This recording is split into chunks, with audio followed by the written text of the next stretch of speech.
Hello and welcome to live coverage of the Hong Kong Marathon. I'm Andrew Sams and I'm joined in the studio by Dr. Ryan Chung, who's run this race 4 times, so knows exactly what these runners are up against as our officials take to the stage at the starting line down in Nathan Road. Good morning, Andrew. It's great to be here with you, and I'm looking forward to sort of watching this race unfold with you as well. So Chief Executive John Lee there in the middle, and various other dignitaries surrounding him, and he will sound the starter's horn at the appropriate time. So we have just under 40,000 runners in all taking part in all categories here. Right now it's less than 4 minutes before the start of the race. And when you hear them sort of start counting down 4 minutes, whether you're an elite runner or it's your first marathon or you're a seasoned veteran, I'm pretty sure the nerves are running high for these athletes. Because, leading up to a marathon, you're putting the mileage in. It's hard work, and it all comes down to this. Chief Executive of the Hong Kong Special Administrative Region. 陪同嘅嘉賓 accompanied by 警務處處長蕭澤頤先生 Mr. 蕭卓儀 So Ryan, as the runners all line up and get ready for the start here, you've raced in these conditions before. It seems to be like this every single year at this time. You would think with the temperature being a little bit cool, it's not exactly hot and very misty. What is that like for runners heading off at this time? What do these conditions do to you? Would you prefer to be running in warmer weather, in sunshine, in drier weather? It's a really great question, but in general, sort of the short answer is if it can be relatively cold and dry, those are ideal racing conditions. We're talking anywhere from maybe like 9 to 10 degrees Celsius, warming up to a little bit with humidity in the 50s or 60s. Those would be perfect because once you overheat and once you feel like you can't really sweat that much, it really takes a toll on you. And even though temperatures are fairly comfortable today, the humidity might be hitting like the 90s or 100s today. So that's definitely going to take a toll, and I hope our runners out there will stay hydrated and hopefully that doesn't stop them from having too good of a race. Stop them from having a good race. Yeah. Also welcoming Ms. Mary Lin, CEO Hong Kong Standard Chartered Bank. 咁我哋亦都歡迎晒我哋其他陪同嘅嘉賓。Also welcoming all of our other guests. So this race broken up into different divisions, of course. The most popular is the 10K run because we have so many just ordinary Hong Kongers taking part in that race, this being the 25th Hong Kong Marathon. So we have the 10K, the half marathon, and of course the marathon itself at just over 42 kilometres in length. It's just really great to see the marathon coming back. It is at the end of the day, quite a symbolic event, and it's the blue ribbon event of the Standard Chartered Hong Kong Marathon Series. And as they line up here on Nathan Road, it's just great scenes to see that everyone's out here again, ready to race.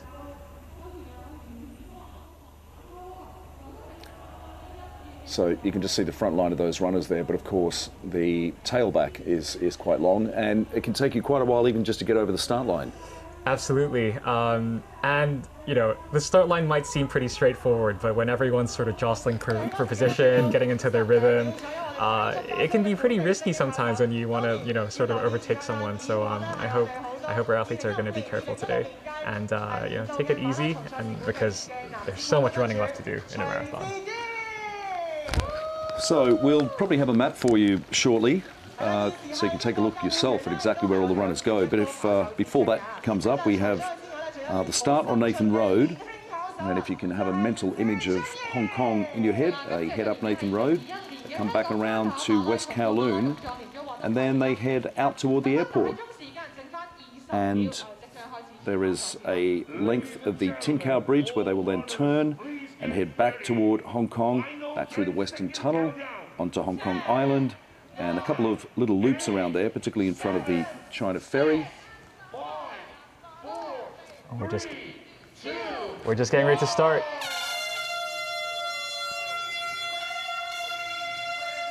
So there we go, they're off. So mainly a Hong Kong field this year, as usual, but we do have a small number of international runners, mainly from Ethiopia and Kenya.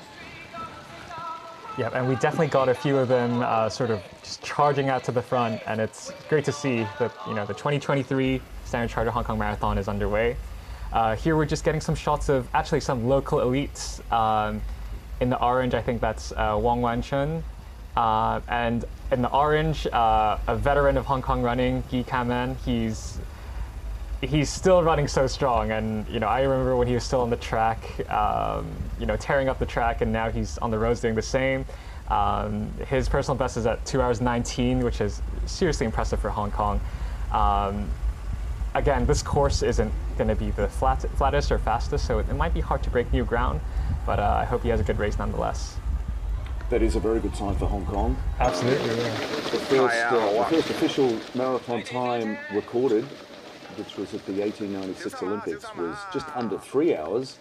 And now the world best, which is also called world record, which is a controversial thing in itself, is just over 2 hours, 2 hours and 1 minute. It's such a great point to bring up, like how far, athletes have come. And of course, Eliud Kipchoge, the world record holder, was actually eventually able to get under 2 hours, which is a barrier that was previously thought to be unbreakable. And this is where the whole term world record is controversial and probably always will be. Right. Because you just don't never know. Exactly. Unless you're running a flat track, unless you're doing multiple loops of a 400-meter running track, exactly. You can't compare them. They're all different.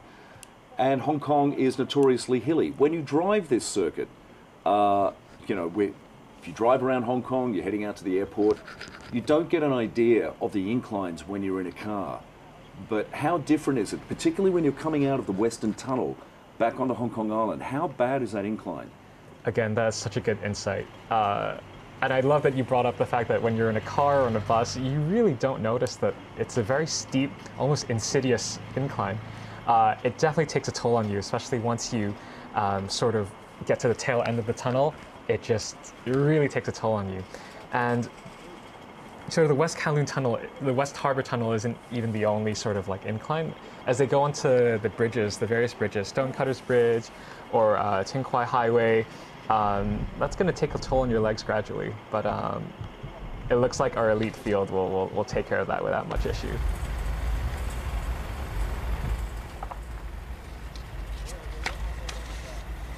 So we're just getting a really good insight and a really good shot. Here we see our elites. We have Kimeli Kiprotich from Kenya, and I'm trying to spot Kip Career, who has a personal best of 2 hours 7. Did pretty well in the Lisbon Marathon in 2022, running a time of 2 hours 8. And just further back, we can see that our local elites, just starting to see a little bit of separation. But I mean, these guys at the front are world class, so they're racing ahead and as expected.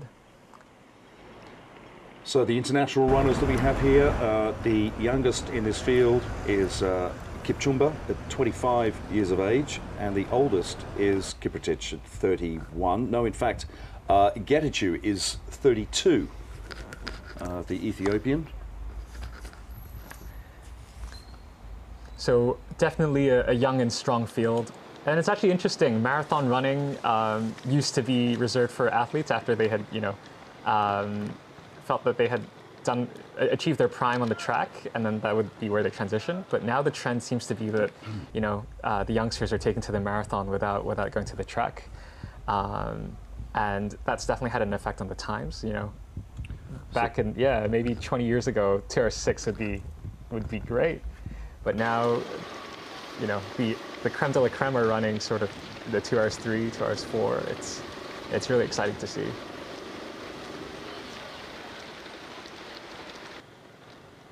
So back with the leaders here, Wisley Kimeli, who is leading at the moment. He's officially listed as a pacer. Yeah. So he'll just be stretching out there, dragging his compatriots through with him, and then he'll fall back later on.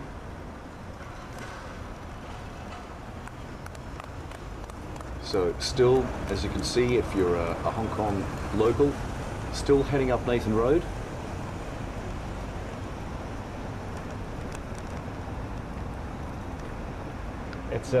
It's a tough job for Kimeli, as it's what it seems like to be the lone pacer in this group. Usually we might see a whole pacer pack to sort of break up the wind, and that definitely makes things easier for the elites falling behind them. And of course, when you have a team of pacers, that's, there's less responsibility on you to carry it all on your own. So absolute class job that Kimeli is doing at the moment.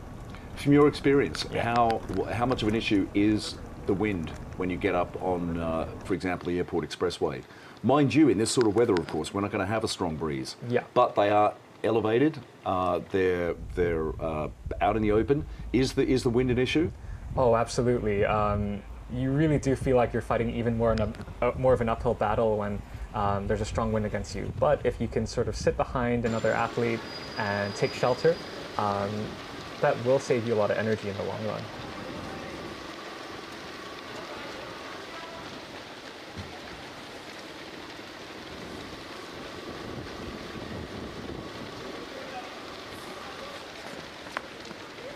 So a total of 13 overseas runners here in the Hong Kong field. And some of them will be heading off to the Tokyo Marathon in a few weeks.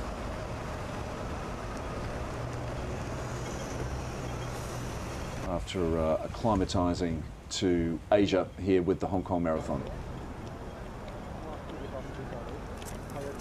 So $30,000 on offer for the winner of this race in both the men's and women's category.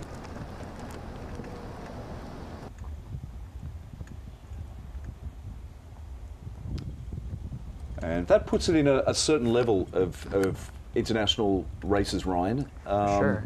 There are wealthier races in the world. There most certainly are, and there are definitely easier courses on which to run a marathon on, but as a Hong Kong local myself, I definitely am a bit biased. Hong Kong is an exciting marathon, especially towards the end when you get to sort of get on the Hong Kong side, run along the coastline. I think it's pretty special. And I just wanted to say, like, it's, you see these athletes running here, and it's really hard to appreciate how fast they actually are running. They are eating up the roads right now and looking awfully relaxed while doing so. Kimeli's also doing a good job pacing. Behind him, we've got Kiprotich, and then just to Kimeli's left, we've got Kip Career wearing number 2. He seems to be in pretty good shape, so he's definitely one to watch. Yeah, we've got part of the elite group here. We have the likes of Tu Wei and Kipchumba. They've both run under 2 hours, 10 minutes.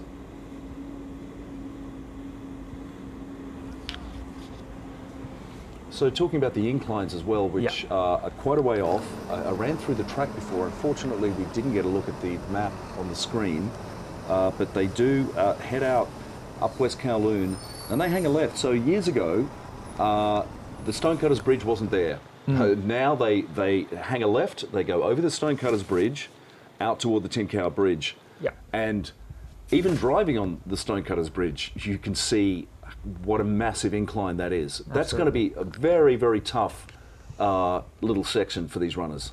Absolutely, and if you're strong on inclines, sometimes those are the moments where you might want to try to test your competition a bit. But as I said before, a marathon is 42 arduous kilometers. Unless you're really, really feeling good, most people tend to save their sort of definitive sort of move or game plan later on in the race. Yeah. So I imagine right now they're just kind of like boxers, feeling each other out in the ring, getting a sense of how everyone's doing before sort of making something decisive, I'd say. And you can actually see on camera that there's just a slight incline, but these guys are so good, it seems like it barely troubles them. So I mentioned that 30,000 up for the winner. There's also 15,000 US for second place, 10,000 US for third place. Again, that's the same in the men's and women's categories. And there's also a $12,000 US bonus for anybody who can break the course record of 2:09:20 for men and 2:26:13 for the women. 2 hours, 9 minutes is an impressive time for this course, all things considered, and as you mentioned, the weather that usually comes with February in Hong Kong.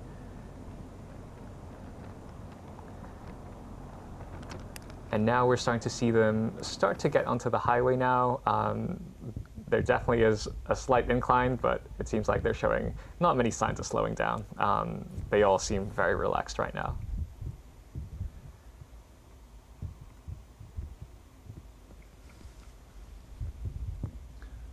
Yeah, well, they're now positioning themselves to get up onto the expressways, where they'll spend most of the race. Quite scenic at times, depending on what sort of cloud cover we've got.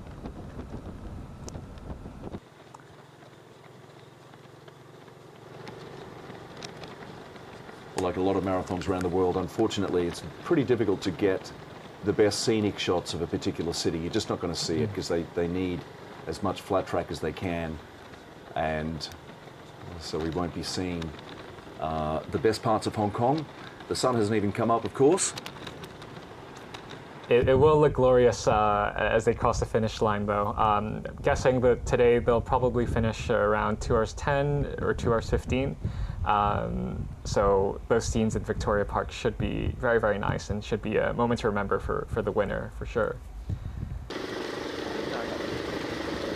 So a lot of road closures in Hong Kong, obviously, for this race, and I really mean quite a lot. So not a great day for driving around Hong Kong, just to warn you. Anybody who's thinking of going out this morning, there is one carriage of the Western Tunnel heading north to Kowloon that will remain open.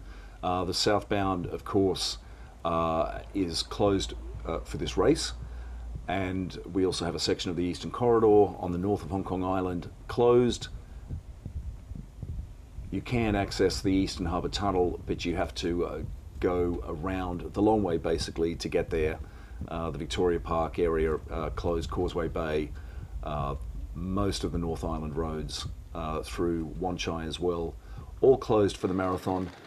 There is a 6-hour time limit for people running the marathon to finish. Hopefully there won't be any stragglers taking quite that long.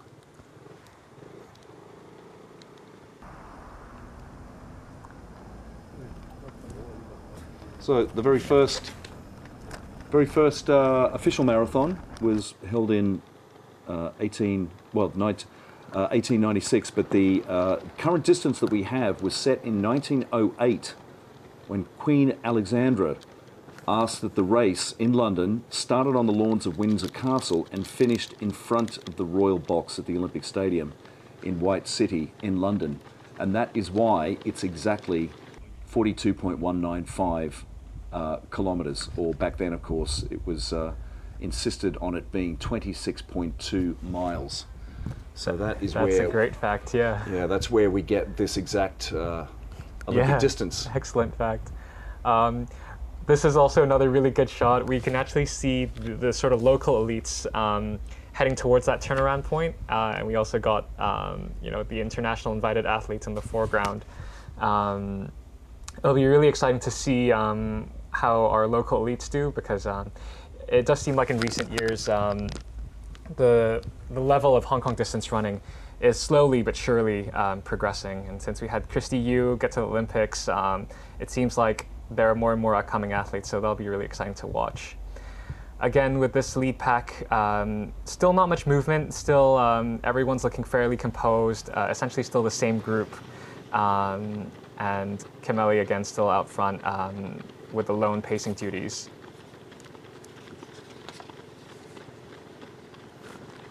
I should mention the person with the fastest personal best is Getachew from Ethiopia, who managed to run a time of 2 hours 7 in last year's Berlin Marathon. Probably one of the most desirable marathons if you want to go for a fast time or sort of have an enjoyable experience. That's definitely it's flat. A very fast course. Flat. It's a very fast course. So we just got a shot of the athletes passing by their first sort of fluid station. And of course, anyone who's run a marathon, regardless of what your level is, you'll understand how important it is to maintain sort of your fluid intake, because your losses are just going to be massive, especially on a day like this. And with elite athletes, they've usually worked it out into a routine. So they'll incorporate some electrolytes into their drinks, and sort of sometimes missing your bottle, not only will it have a physical impact, but honestly, sometimes it has a mental impact as well, because you want to make sure that you have everything going to your advantage when you're on a race. This is another really great shot. We see some of our local athletes mixing it up with the internationally invited female athletes. Just to go around the list for you, right now I can see Tusa, we've got Etcha, and we've also got Chalimo. Chalimo in particular has a personal best of 2 hours 26 from the London Marathon from 2018. And Choda, I'm not sure if she's, I don't think I quite see her on the screen yet, but she's our fastest female athlete after Jimma, who has also run 2 hours 23.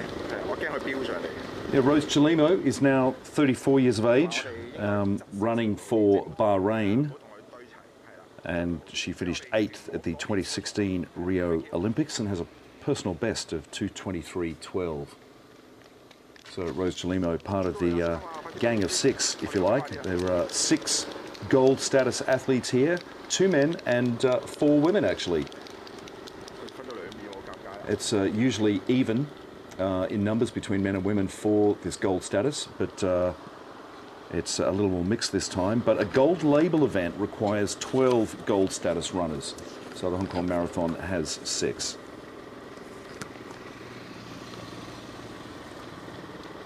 The athlete we see with bib number 200, that is Chong Si-young, another very fine local athlete. And then obviously right behind him with the backwards cap is Guy Kaman, obviously still doing quite well.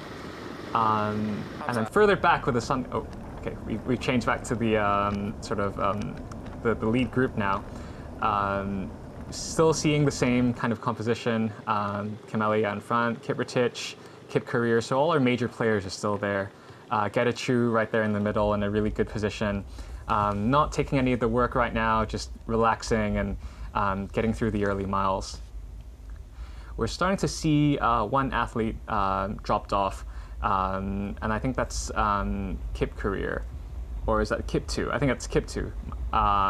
So they might have just gradually sort of increased the pace as they go downhill at the moment. And it's moments like these that can really start dropping some athletes off, even this early in the race.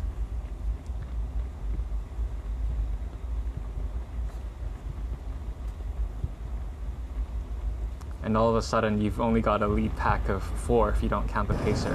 And we're just less than 20 minutes in. So, yeah, getting out on the expressways now. You can see that mist in the background. That's what these runners have to deal with. What is the difference as a top-level athlete breathing in this sort of air as opposed to a dry, sunny day? What do you prefer and why? Oh, there's definitely a sweet spot in between. Definitely with these conditions, it really does feel almost heavier in your lungs. But at the same time, when it's too dry, your airways, get irritated and it'll just feel uncomfortable breathing. But this is rough because not only are you feeling the humidity in your skin, you're feeling it as you breathe in. It's just really rough. But again, these guys are elites. They've trained in different conditions, and especially where most of them are from, Kenya or Ethiopia, they might do sessions well into the noontime, just get acclimated to the heat. So again, I don't think this is anything they haven't prepared for, but I'm sure if they had the choice, they definitely would be, happier racing in cooler and drier conditions for sure. Now these guys have got to, and the women as well, they've all got to time their practice perfectly. They can't overrun. I think there's a misconception that just because you're running marathons, that maybe you like run 3 marathons a week in training, but of course they don't. Absolutely. There's a very slow build-up. Absolutely. You're completely right, and it's such a good point to bring up. Like, there are different types of sort of training sessions that you have as a marathon athlete, but seldom will you just go out for a 40 km run, right? Because that takes a heavy toll on your body. But what these athletes tend to do, especially in Kenya, is they belong to the church of the church of the Sunday long run. So it's quite a tradition to go on to have your longest run on Sunday, and then you only run once that day. But they'll do upwards of 30 Ks easily, and albeit it won't be as fast as their marathon pace. But at the same time, it's also not going to be as long as your marathon, because you do need to save your legs for the other training sessions that are to come. And if you've run a marathon, you know what it's like the day after. Even if you're acclimated and you're trained, there's a special kind of soreness that comes with racing a marathon. So even these runners, you're saying it's a normal thing for a professional marathon runner to have a couple of days of maybe a bit of pain and some recovery? Absolutely, and obviously they'll understand their body a bit better, and I don't think they'll have it as hard as, say, like a first-time marathoner. But let me put it this way, they won't be doing fast sessions on the track or on the roads, a few days after a marathon. At the speed that they're running, it takes a toll on you.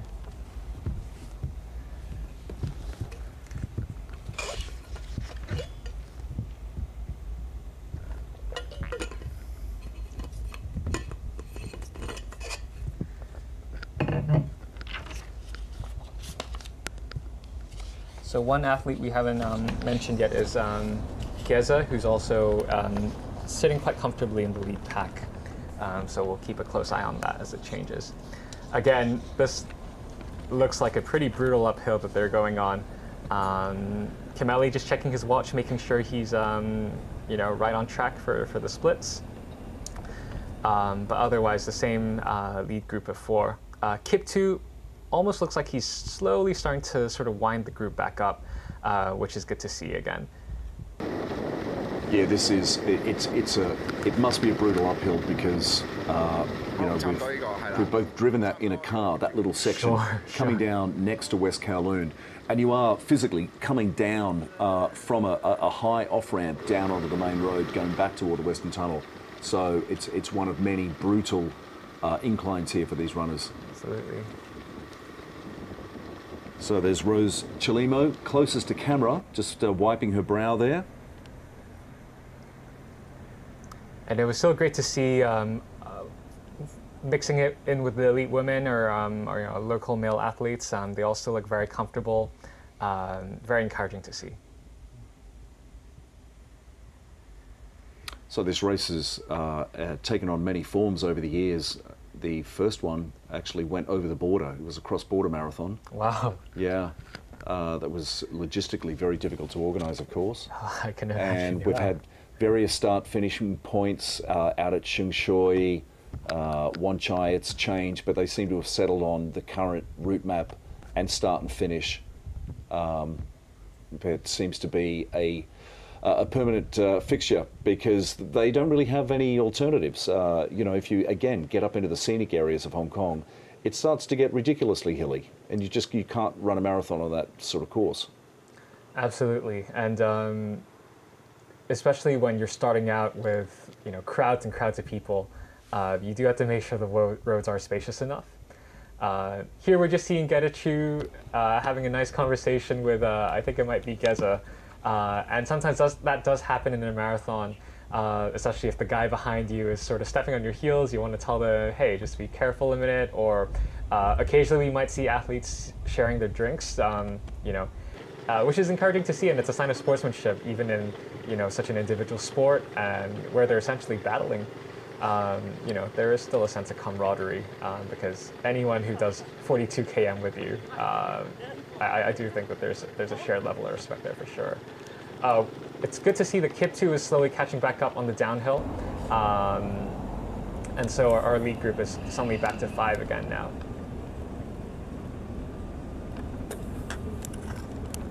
Again, looking very relaxed. You can see Getachew turns his left and then talk to Geza. Again, at this early in the marathon, we're almost at 25 minutes in. You want to still be feeling relaxed. You don't want to be feeling like you're working too hard just yet because there's still quite a long way to go. Some of these runners know the course, others from the gold group don't. So that will come as a bit of a surprise to them when they hit some of these inclines. But knowing the course,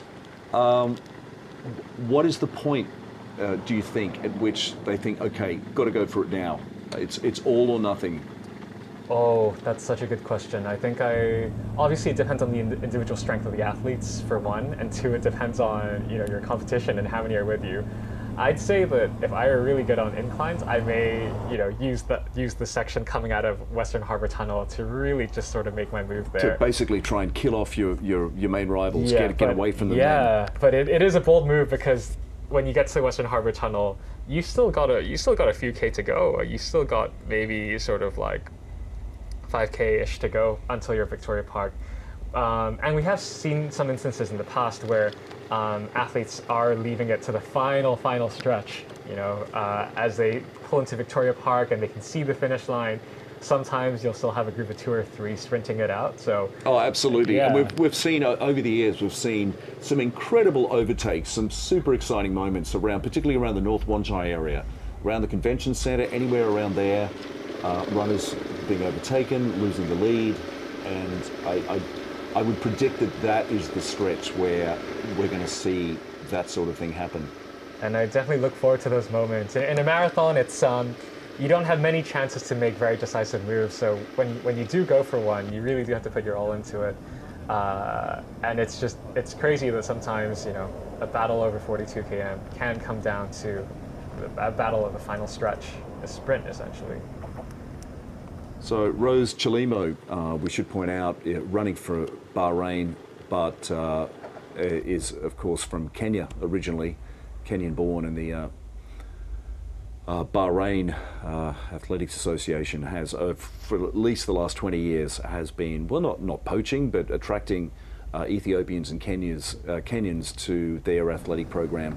So they've taken on the Bahraini flag, as Rose Chelimo is here.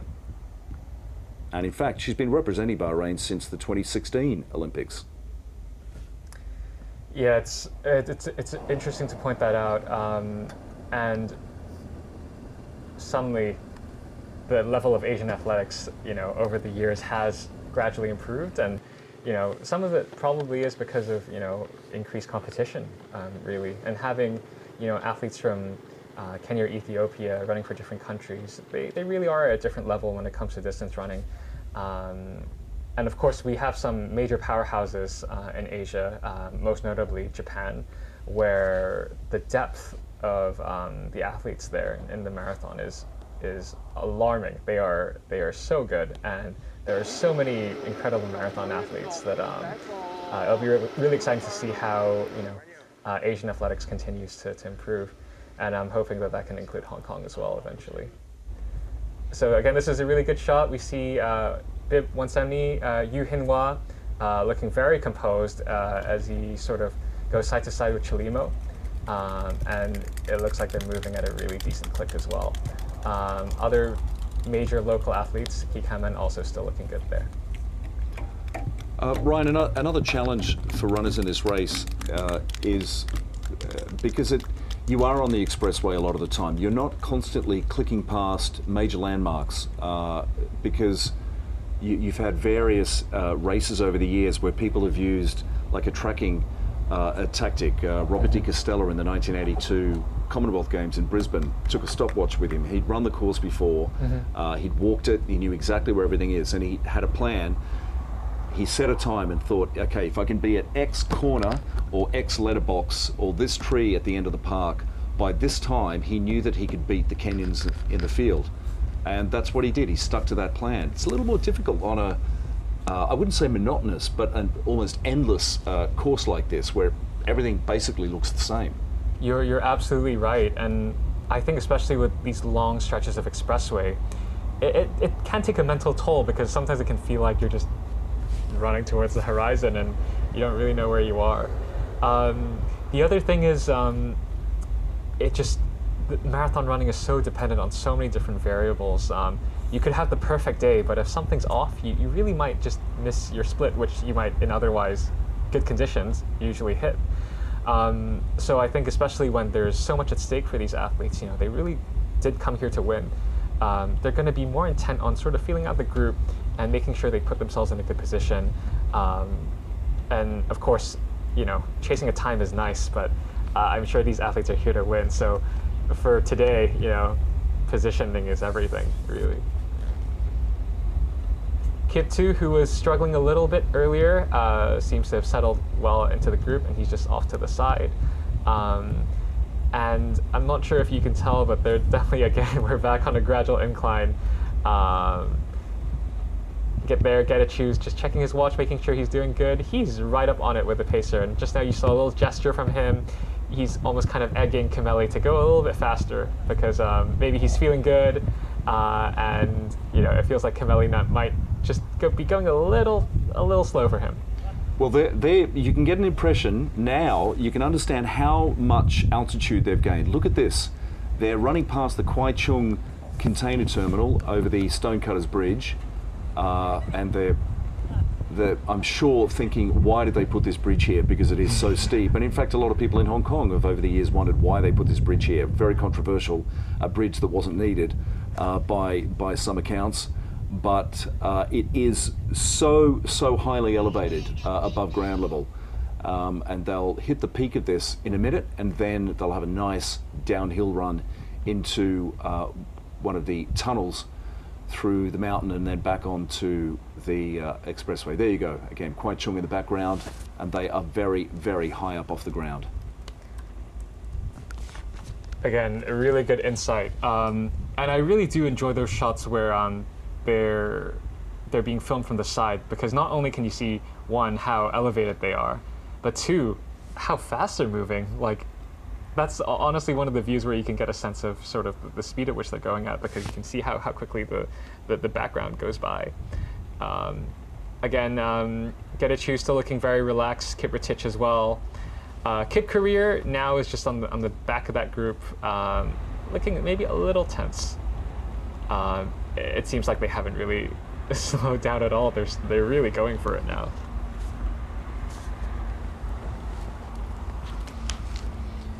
Again, we're talking about world best times of either slightly under or just over the two hour mark. Again, all courses are different from marathons, so it's very hard to exactly compare each one. But just to give you an idea of how far they've come over the years, the advancements in training and professionalism. The first marathon winning time by Spiridon Lewis, a Greek runner, in the 1896 Olympics was 2 hours, 58 minutes and 50 seconds. So that's how much they've got the time down. Of course, this goes across all sports as well. For example, Johnny Weissmuller's winning time in the men's 100 meters swimming freestyle in 1928 wouldn't have even got him into the women's final in 1988. So it does happen through all sports, but we've noticed big changes here in the marathon. Absolutely, and whether it's training, nutrition, or just sort of the gradual inclusion of more and more talent around the world, and of course, possibly a controversial thing, footwear as well. That's been something that has challenged sort of organizations in the past, because they've been thinking of how to sort of set limits on what kind of footwear is allowed. And as someone who has run in what people consider super shoes, you do feel quite different. You do feel a little bit of a boost. Can you tell me where to get some? Oh, absolutely. Yeah. But what have I mean, it used to be the IAAF, it's now called World Athletics, but what problem have they had with some of these shoes? I think the problem started with sort of track spikes. All of a sudden you had sort of shoes with carbon plates in them and shoes with a really thick midsole in them, and their concern was with such a thick midsole, you'd be getting sort of almost like a natural sort of boost.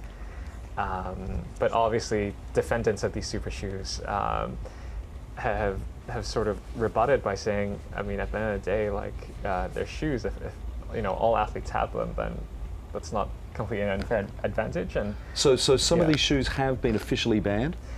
So they set limits on how high the shoes can be, to make sure that they're not giving too much of an exaggerated boost. Well, it's a fine line, isn't it, between is. progress and improving the comfort and welfare of runners, or Absolutely. plain, well, it's not cheating, but you know, perhaps unfair advantage is a better way to put it. Absolutely. I think the closest parallel I can think of is, I'm not a swimmer, but I know that sort of swimsuits were getting really good for a period of time. It was a bit of a joke, the Right? the Yeah. shark suits that they had, Sure. which were so cutting edge and would give them such an advantage that as soon as the swimmers got out of the water, they had to get the suits off as quickly as they could because they were painful. It was like, you know, wearing a girdle back in the 19th century. So you'd see them. Yeah. You'd see them at these races. They'd get up, and immediately the zip would come down the back to get these things off them. Yeah. That's And tough. there definitely are times, as in swimming times, that have been unfairly boosted by those suits. Which, yes, as you mentioned, they've now been regulated. So coming down the tail end of the Stonecutters Bridge, and they'll be entering the tunnel pretty soon. What's the difference between what does the air get like? Obviously, there's no cars in there, so you're not competing with car fumes. But what is the air like in these tunnels for running? Can you notice it at all, the difference? You definitely can, just because I think the circulation is going to be slightly impaired. And especially when you get into the Western Harbour Tunnel, you do feel that change in temperature and that almost like heaviness there has. And as a local, it's obviously very exciting to run inside a tunnel that you usually would only be able to access by car. But it doesn't make for easy running, not by any means. It's really good to see Kip 2 selling very well, nicely in the pack now. So I think we're going to see some good competition there. Now it's a very solid pack of 5. There, Getachew again, checking his watch, making sure that they're all on point. He seems to be quite eager to go, so I'm excited to see whether he's going to make a move eventually. So everyone's just stopping for another fluid sort of stop at the moment.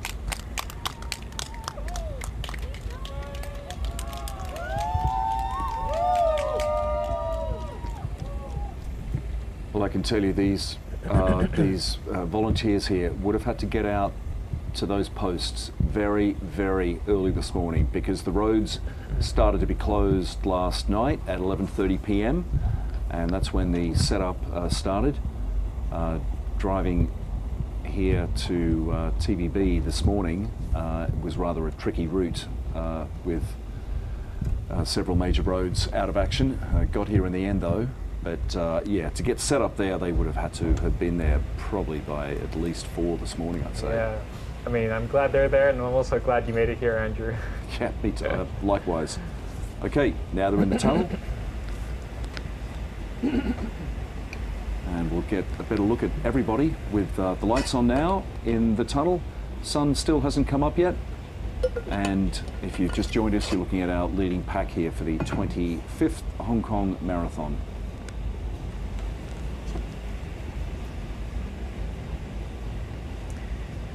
What I've always liked observing is, obviously, these men right here, they are elite athletes. But you'll see that the way they run is highly variable. You have Kip Rutich on the right, who's got a very upright posture. His shoulders are high, but nonetheless has a very long stride. You see Kimeli in front. He's a bit more of a compact runner, a bit more forward-facing. And then, of course, you have Kip Career, very, very lean. Also has his elbows sort of shrugged up high. And so, of course, there's really no one way to run fast. But there are sort of general pointers. You want to try to avoid sort of unnecessary movement, like twisting from side to side. But again, you really do see all kinds of elite runners. And it's just a very interesting thing to see. What are the most common injuries you get for when you're running marathons? You really can get all sorts, from sort of the minor ones, from losing toenails, to more tedious and more difficult to deal with tendon injuries, Achilles tendon injuries, patellar tendon injuries. Runner's knee is quite a common thing. What happens with runner's knee? Because you speak to the rugby guys here, and there's always, you know, ACL and MCL blowouts, but I guess it's a little more subtle with marathon running. Certainly. I'm really glad that in running, at least most of your movement is going to be directed, you know, in the forward plane of motion, and there's not much twisting, so that's definitely not too much of a concern. But with, you know, the mileage that some of these runners are doing, like eventually those ligaments do wear out. It might not be the ACL or MCL, but it could be like the quadriceps tendon or the patellar tendon as well. And the quite well-known IT band, iliotibial band on the side of your thigh, also tends to become a problem for some runners. And again, that really is the importance of slowly building up and not overdoing too much, because you want to make sure at that fine line where, you know, you're pushing yourself, but you're also not pushing yourself into the zone of injury, because it can be quite hard to come back from that and, you know, have to get fit again. So where a lot of these guys are from, you know, most of them might live out in remote Kenya or Ethiopia, where, you know, they most definitely don't run on asphalt most of the time. They're actually running on sort of softer dirt trails. And that already has a huge impact on sort of lessening the force that's delivered to your joints. Whereas for us in Hong Kong, that's not as available. And if we do go on the trails, they're highly technical, very rocky trails that require a lot of concentration to run on, as I'm sure you know, Andrew. So, you know, definitely can't overdo on the roads.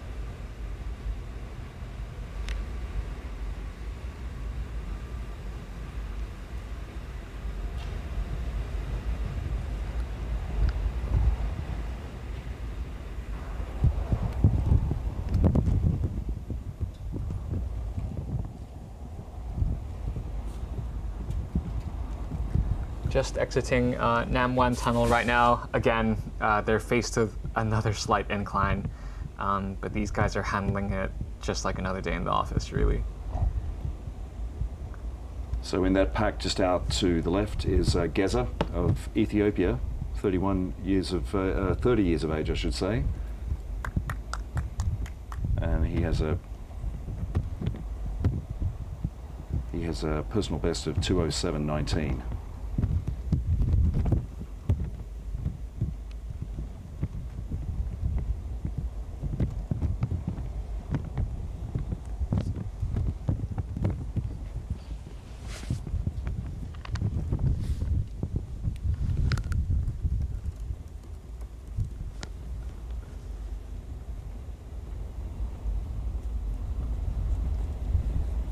So if you're not familiar with Hong Kong, having come out of that tunnel now, they have a kilometre or so, or maybe a couple of Ks heading around toward the right.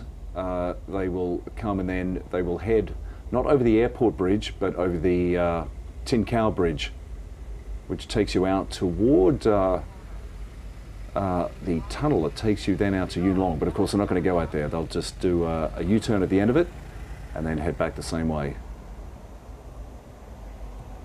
So you might sometimes see the runners extend their hands as if they're pointing. So that's almost kind of akin to signaling when you're driving. So if you want to sort of pull into the other lane, it is common courtesy to sort of put your hand down and say, hey, I'm going to go here, just to avoid, you know, getting clipped or getting your heel stepped on.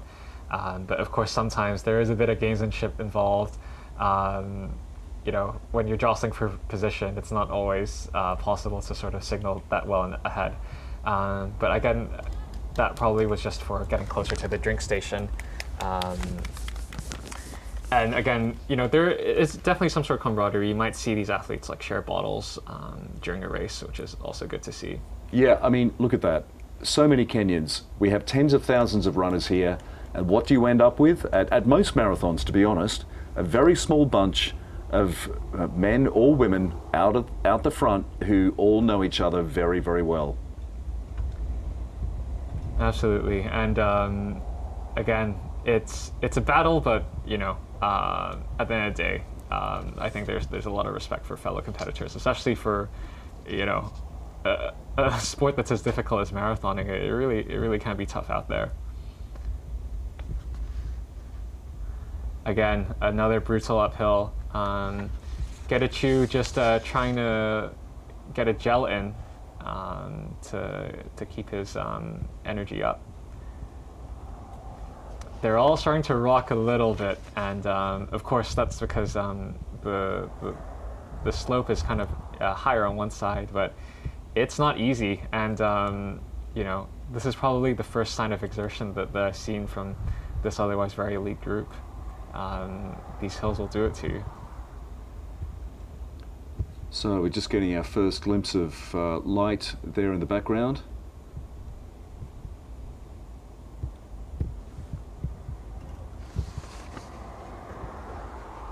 So Kiptu back there, full name Philemon Kiptu Kipchumba, is the winner of the Munich Marathon just last year. He's got a PB of 2:07:28, so not leading the race at the moment, but absolutely in there with a chance with this leading group. And I really do say leading because they are so far ahead of the rest of the runners.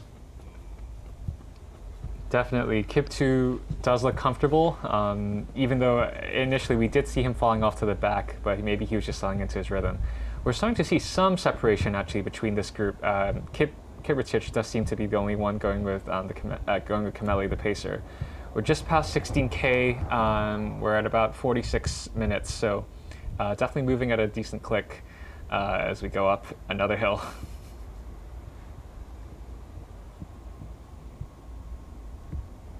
So you can see cars running on that other carriageway heading out toward the airport. So of course Hong Kong never sleeps, so to speak. So there were a lot of road closures, but they did make sure, of course, that people could still get out to the airport, which is where those cars are headed.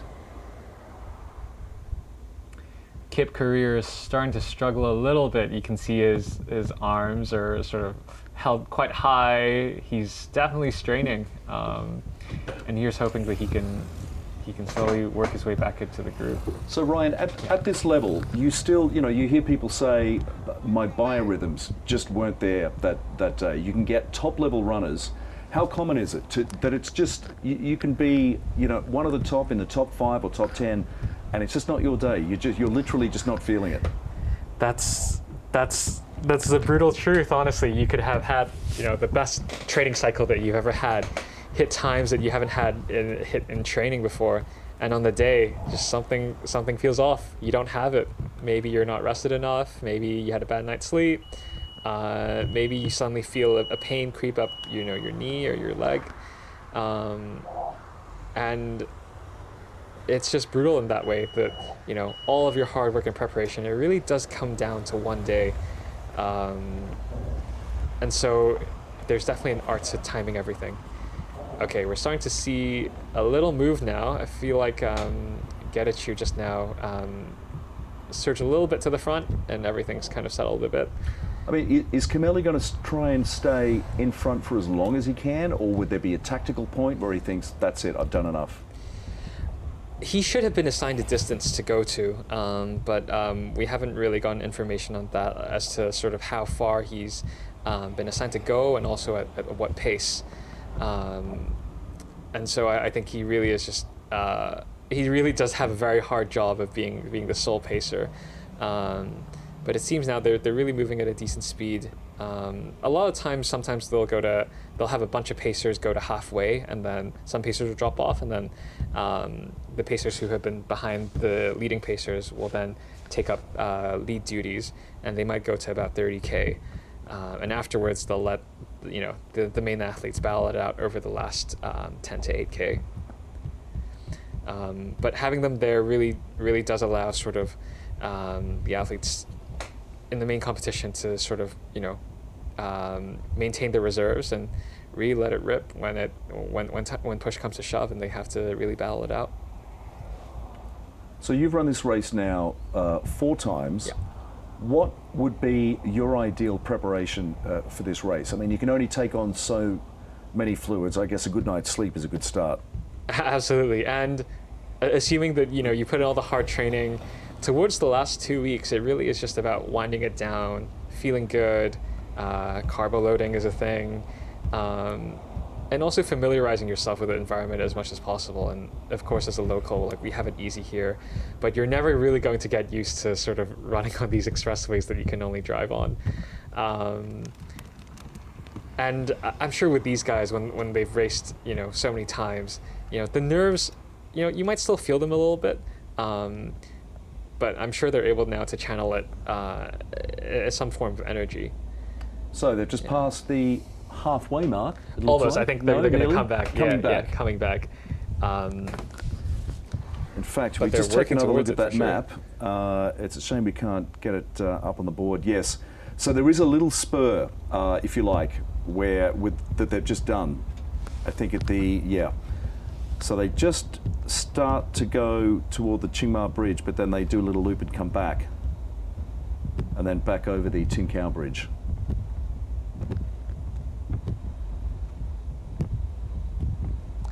We're definitely seeing the first traces of daylight on this otherwise overcast day, I feel like. And when the sun does come out, that's also going to be another environmental sort of factor to play in, because running under the sun, it can be rough, especially when it's so hot and humid out. Well, particularly in Olympics past. I mean, the weather's relatively cool here in Hong Kong right now. But of course, the Olympics are usually held in summer, sometimes in the middle of summer. Yeah. And the marathon is so often a big issue. There's fears about it. Is it going to be too hot? There was an issue in Barcelona, Beijing as well. So that's why we, kick off at around 6 in the morning. Again, that's a really interesting point. And, speaking of Olympics, it makes me think of, obviously in 2008, Beijing was hosting the Olympics, and with sort of the congestion and traffic that you see sometimes in Beijing, they really did a fair job in enforcing sort of a no cars policy for a few days, and the air did clear up, but conditions were rough. And I still remember the champion at the time, Sammy Wenjiru, ran an amazing time, 2 hours 6 in very unideal conditions. And then you come to last year at the Tokyo Olympics, with Eliud Kipchoge running 2 hours 8 in the marathon. But, it wasn't held in Tokyo, it was actually higher up north in Hokkaido. For the exact same reasons you mentioned, it just really is cooler there. And they also got a much earlier start, because running in Tokyo in August... Steamy. Just a challenge. Yeah. Yeah. Yeah, that was a strange COVID-induced Olympics, pushed back to 2021, of course, but still officially labelled as Tokyo 2020, which means that the next Olympics are just around the corner in Paris in 2024. Very exciting to see. Yeah. you got to pinch yourself, but it has come around quickly. So there'll be runners from all over the world who already will be eyeing next summer and doing a very slow build-up to those Olympics.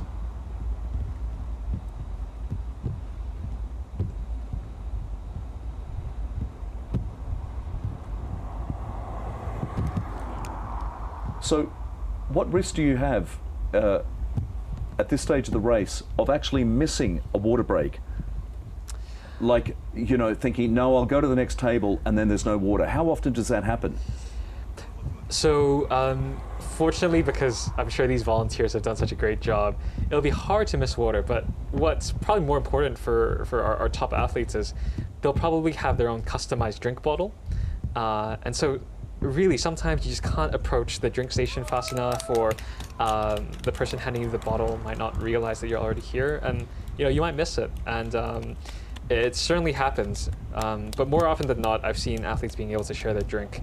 But the risk of that sometimes is, when you put so much hard work into training, you want all the little details to be perfect, because it just feels like a waste. And everyone's composition of the sports drink will be slightly different. So, you taking on someone else's, you never know what's in it, and you never know how you're going to react to that.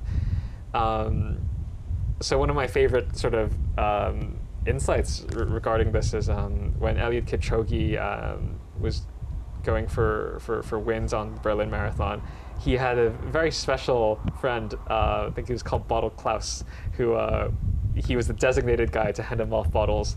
And I think a video of him went viral because he was so enthusiastic when hanging off the bottles. Like after every successful bottle handoff, he'd do like a little celebration. And so that's the kind of energy we need to support marathoning and support these great athletes. So what else do they have out there? There's, is there any food? There's bananas sometimes, but do they have those at stations during the race or only at the end, or? They do lay them out on stations sometimes, but for these elite guys, you're not going to scoff a banana while you're running. Exactly. You do see these top guys use gels. So just now Getachew was having some at the last fluid break. Because you never know when you're busy eating down a banana, the guys up front are capitalizing on that opportunity and trying to leave you in the dust.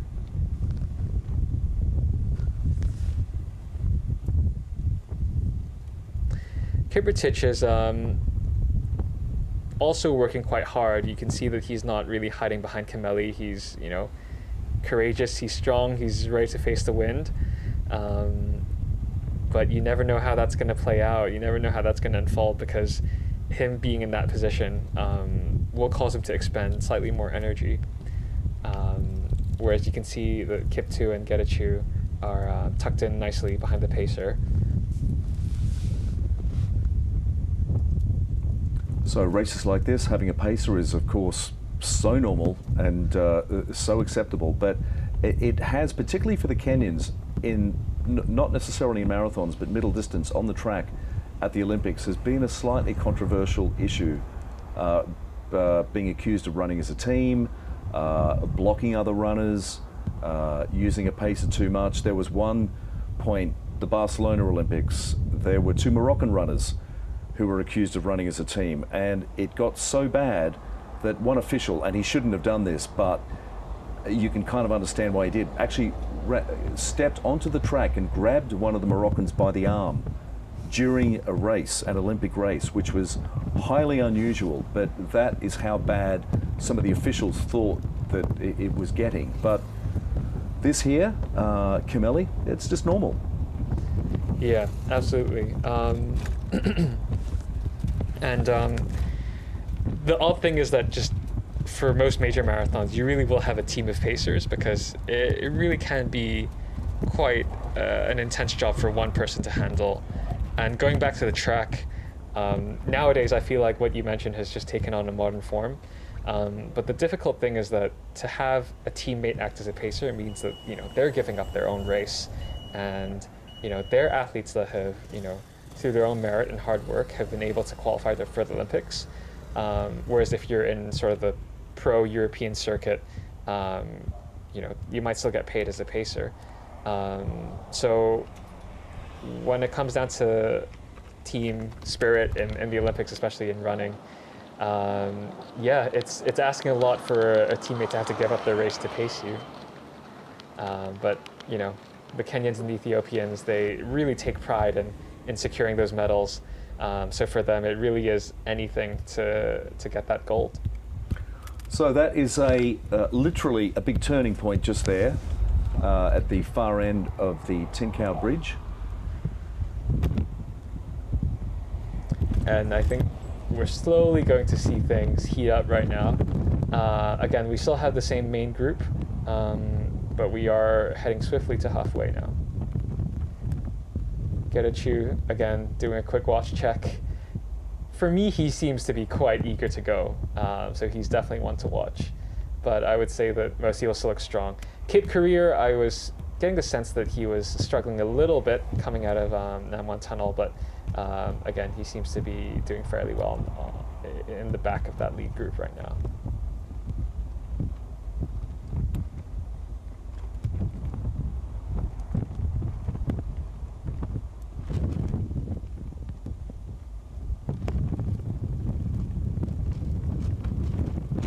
So Ryan, those buses parked there on the edge of the road, would they be to pick up stragglers when the time limit is approaching, where they have to pack up, clear the roads, and there's still people running?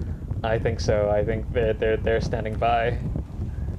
Hopefully they won't be too filled. Hopefully everyone's having a good race so far.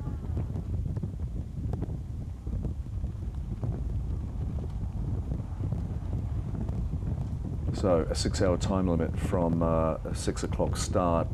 So basically the government here will be looking to reopen roads at around midday, get everything cleared off and back to normal.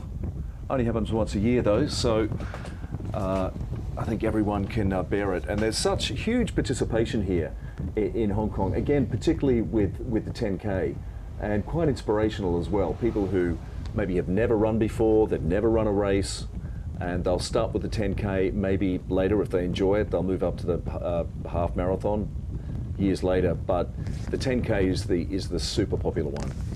Absolutely, and I think just if this is a gateway to people, you know, adopting healthier lifestyles, picking up running, you know, developing habits that last in the long term, it's the greatest thing, and I think that's the beauty of having such a big event, you know, consistently every year.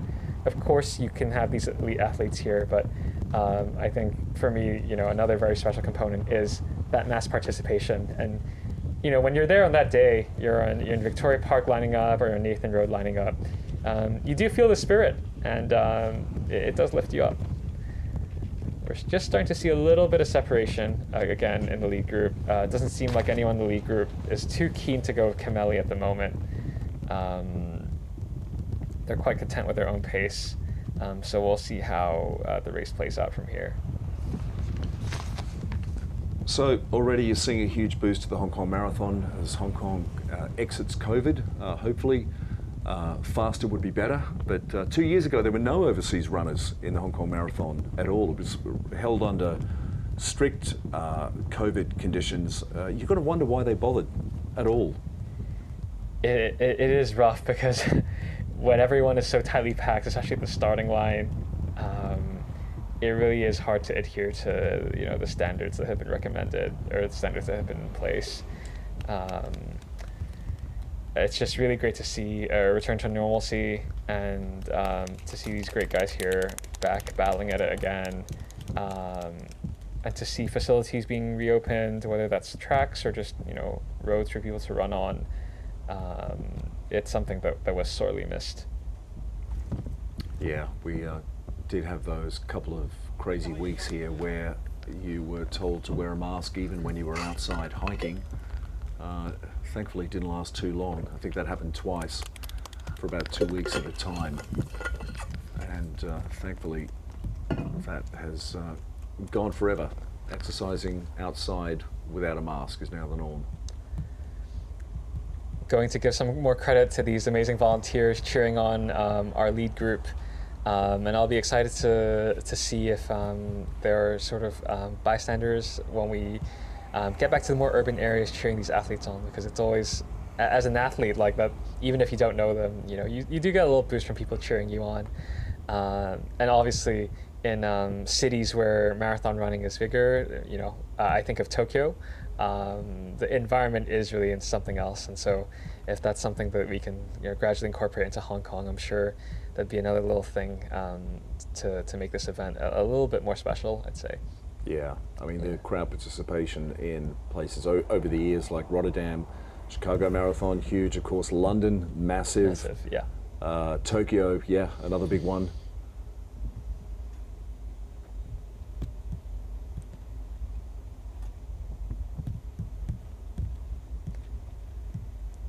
So we're just a little over an hour in now. It is getting a bit brighter, but you know, I think fortunately the sun isn't shining too strongly or brightly, which would add to an already quite moist and difficult day, really. Yeah, well, according to forecasts anyway, and what things looked like, certainly before the sun came up with all that fog, I think we're going to be pushing it to see the sun at all ever today, which I don't think these guys are going to complain about. Yeah.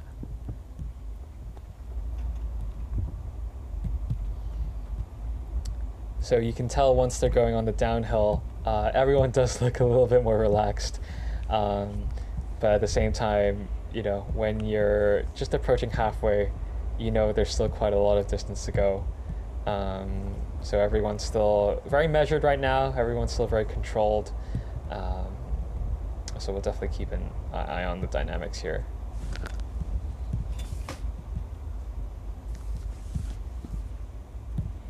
So Getachew there in the orange singlet from Ethiopia, following a fine tradition of Ethiopian runners going all the way back to the great Abibi Bikila from the 1960s, won the marathon in 60 and 64, won the Rome Marathon in 1960 in bare feet, and ended up in a wheelchair after an accident and passed away a few years after that.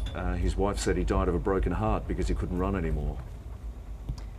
It's a very tragic end to, you know, a fantastic life. I mean, a lot of these Ethiopian greats now, Kenenisa Bekele, Gebrselassie, they all cite, you know, Abiy Bikila as the one who really sort of opened up everything to them, made them realize that, you know, this is what they could do. So he was definitely an inspiration to many. We saw just now that they're right now at the halfway point, and we're about an hour and 6 minutes in. I expect the race to pick up eventually when the course flattens out a bit. So perhaps we really are looking at a finishing time between 2 hours 10 and 2 hours 15. Which is pretty good. Which is, in these conditions, amazing.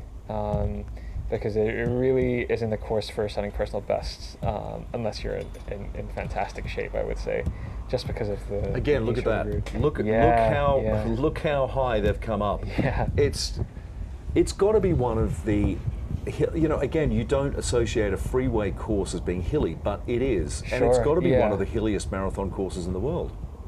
I'd say so. I mean, Boston is famous for having hills. And Boston is known to present challenges to even the most elite of runners. And of course, Boston is also famous for having that time limit to actually get into the marathon. But Hong Kong isn't easy by any means. And to further reinforce that point, Andrew, you could see the runners behind where they're actually going up the incline that these elites came up from, you know, way before.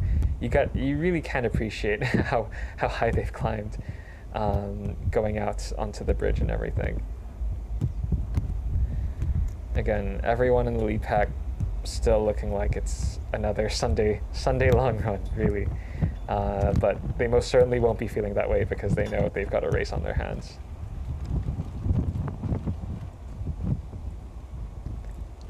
So, around the halfway mark, this group is still fairly tightly bunched.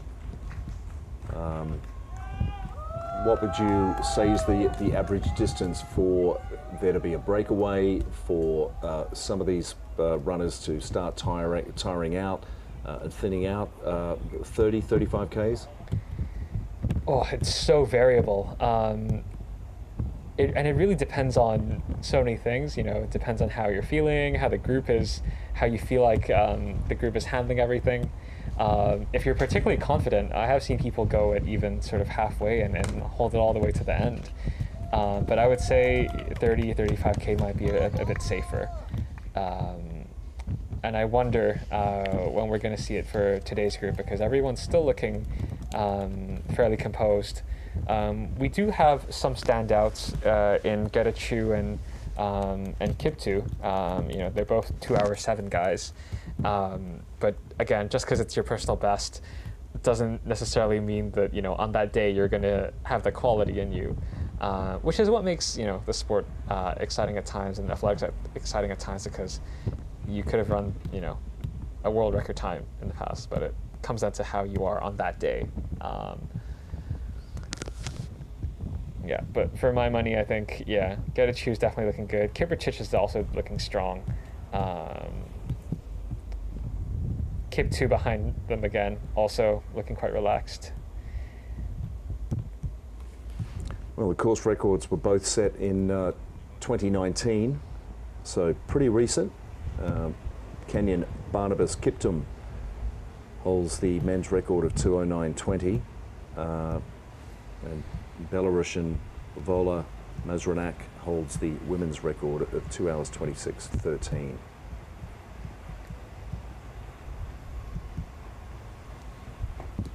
Going back through another tunnel. Again, this section does look like it's a little flattened out, so that'll be much of the relief of these athletes right here, because they've still got a lot of incline to go. this race has come such a long way since the first one in 1997 when there were just 1,000 runners. Now there's tens of thousands, and no surprise to see this leading pack here, because the men's race has been won by either a Kenyan or an Ethiopian for all but 2 years, from 1997 up till 2012. Here we're seeing a great shot of Chalimo, who I think might have broken away from the rest of the female competitors, which at this point in the race is a very bold move. Yeah, it looks like breakaway might be an understatement. You can see back there behind her, just nothing. Miles. Yeah. Nothing. It's great to see also, you know, other participants going past, and it's just, it really goes to show, you know, how good these elites are and how much distance can be put between them and you know, just an ordinary sort of hobbyist or someone who runs for leisure. Yeah, it truly is something to behold. And then you realize that there really are levels to these things, as with all elite sports.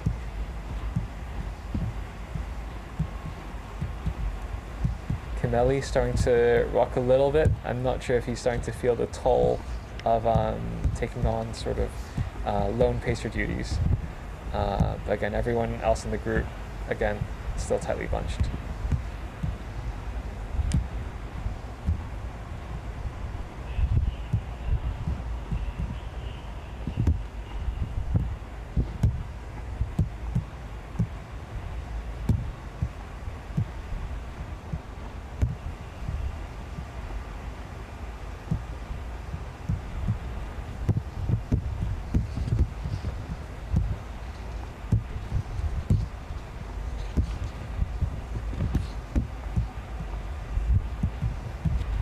Well, I should have mentioned earlier on, we do have a fourth category here, which hopefully we'll see a few pictures of later on. We have the marathon, the half marathon, the 10K. There's also the 3-kilometre wheelchair race, which I failed to mention at the beginning. So, yeah, fingers crossed we'll get some pictures of, that section as well. Yeah.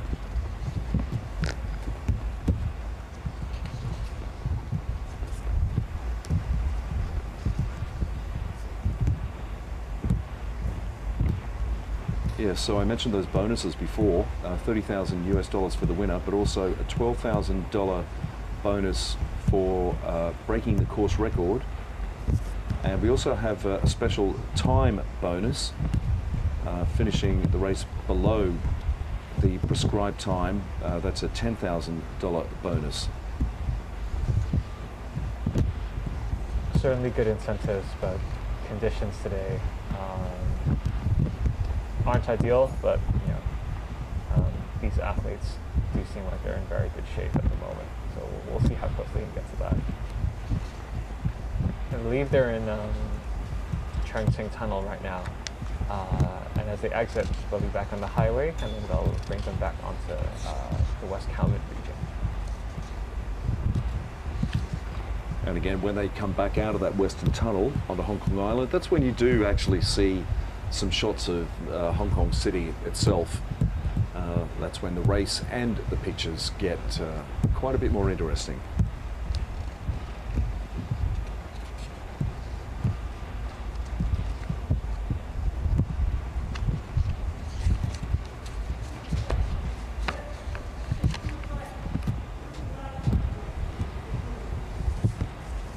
Starting to be able to appreciate that this highway, this tunnel, isn't all flat, and as they're exiting, again, you can see that there's a slight incline, and okay, get back into the daylight now.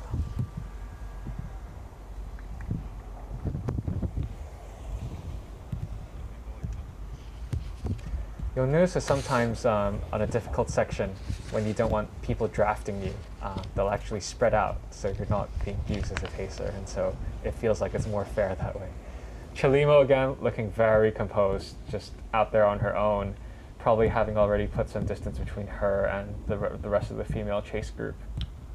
Yeah, for this women's pack this year, she's, I guess you could say, a veteran at coming up to her 34th birthday.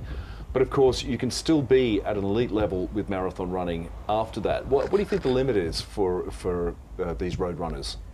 Again, that's such an interesting point, and it's so true.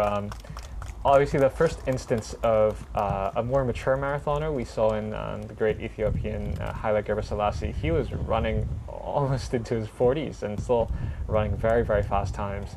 And of course, with the way that Eliud Kipchoge, the world record holder, is progressing, it seems like no one can stop him. He's almost like the Novak Djokovic of tennis, I would say, of running, I would say. And it's really mind-blowing because you think of all the mileage that these guys have had in their legs, and you expect that they probably have some sort of chronic kind of injuries to deal with, but it just seems like, you know, if you're able to manage them well, you really could continue to build up endurance or like maintain that stamina, perhaps even pushing 40. So yeah, you're right. If you're some sort of physical freak where you've just got those good genes, you can go on. That there have been cases. You're right.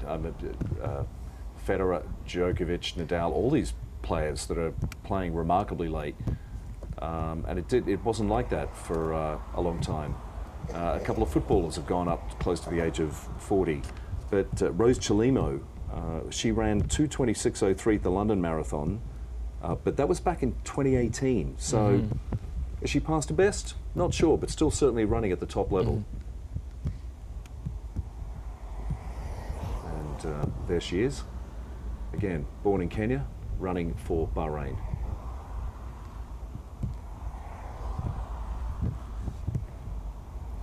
She's got a very efficient-looking stride. She has quite a distinct forward lean, and doesn't oscillate much, you know, vertically.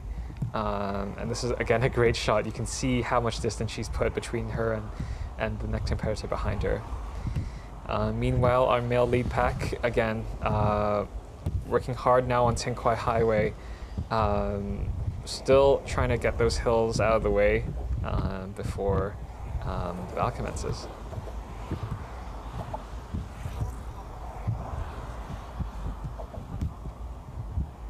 So just coming past all these logistics areas out near Kwai Chung, halfway to the airport. There are some housing estates out there. Kwai Chung, Kwai Hing, I think, is out that way as well.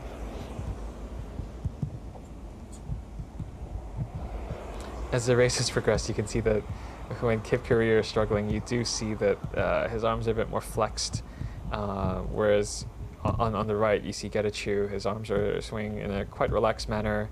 Geza behind him, obviously looking around, so he's definitely feeling relatively okay, I would say. But then again, running form and looks can be deceiving sometimes, so we'll keep a close eye on them.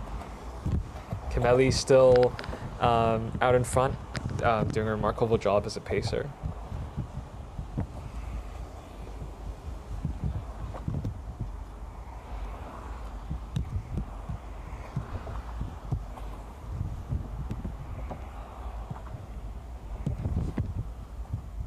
So we keep getting those shots of the cranes of Kwai Chung in the background.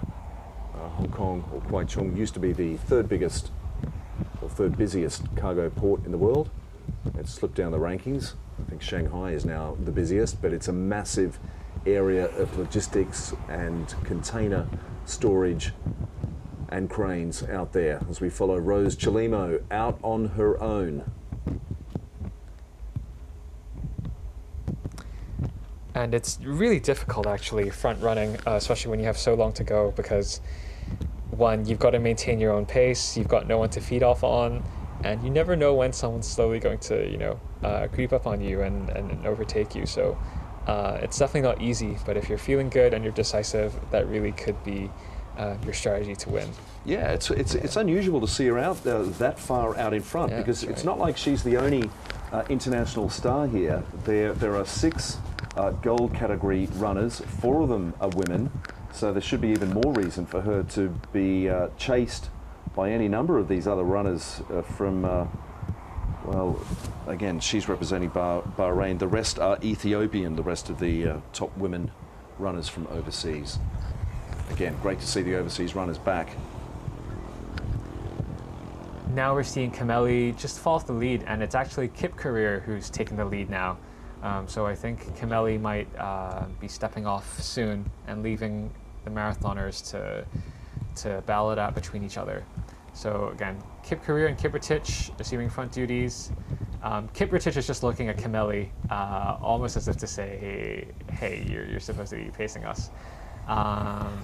And as Kiprotich kind of weaves back into the other side of the lead group, Kip Career is out in front, trying to seemingly push the pace.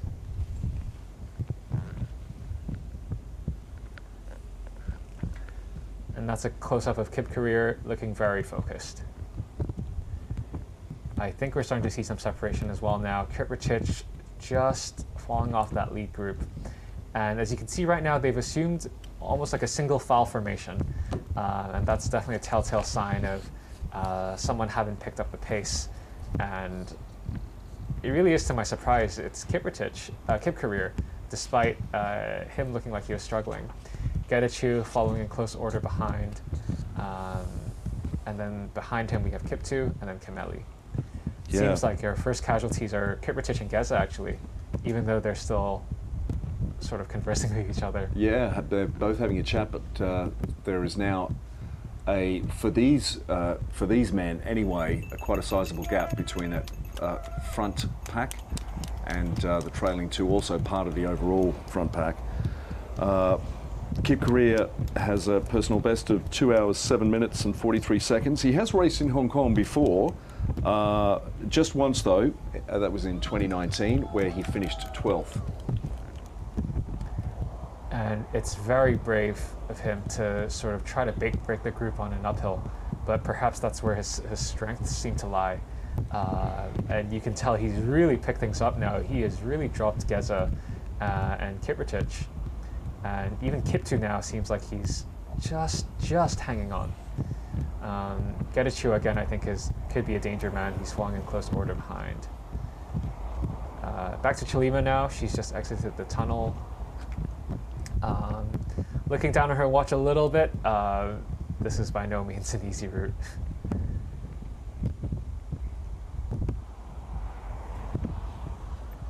Back to the lead group now, and it's interesting to see that Kimeli is still hanging on. Perhaps he's feeling good enough to continue the race, but we'll see how that develops.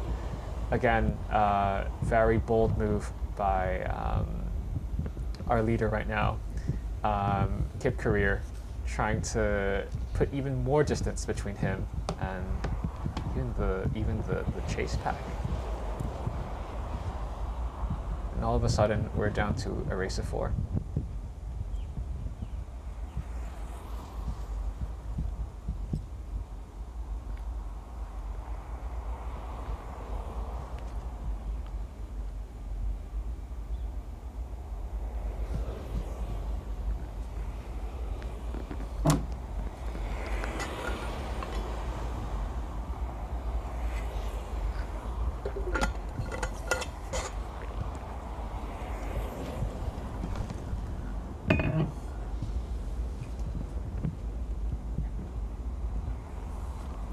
Ryan, have you had the opportunity to run a marathon overseas? No, I'd really love to though. I already know which ones I'd go for, I think. What would they be? We mentioned Berlin. I think Berlin would be amazing. Tokyo seems like it would be the most accessible, but again, both are extremely popular. The London Marathon actually would be really would be really great too. And of course, Boston and New York would be fantastic too, but neither of those courses I think are for the faint-hearted with the hills. But I do get the sense that like New York and other big cities will have a similar vibe, especially if you go down the main city streets. But I'm pretty sure they won't have as many highways as we do. Yeah, exactly. I mean, it's, you know, a lot of these marathons, Berlin, Rotterdam, Chicago, they're run. There's so much more opportunity for spectators to get up there on the course, which is always a challenge here in Hong Kong. Obviously, where they are now, yeah. you cannot have spectators, and that's why you're not really going to see them until they come out of that Western Tunnel and pop out past the ferry terminals and down into North Wan Chai. That's where you're going to see the crowds gathering the early birders to watch the finishers come in toward the finish line in Victoria Park, which is, of course, used. It's the perfect finishing spot because you need that massive, I was going to say gathering area, that's more for when the race starts, but basically exiting area where people who finish will be kind of milling around for quite a while. So they've got plenty of space out there. So still very foggy here in Hong Kong this morning. Again, you won't really see much brightness or the sun. Still getting past the logistics centres, warehouses and Kwai Chung as this front pack head back home.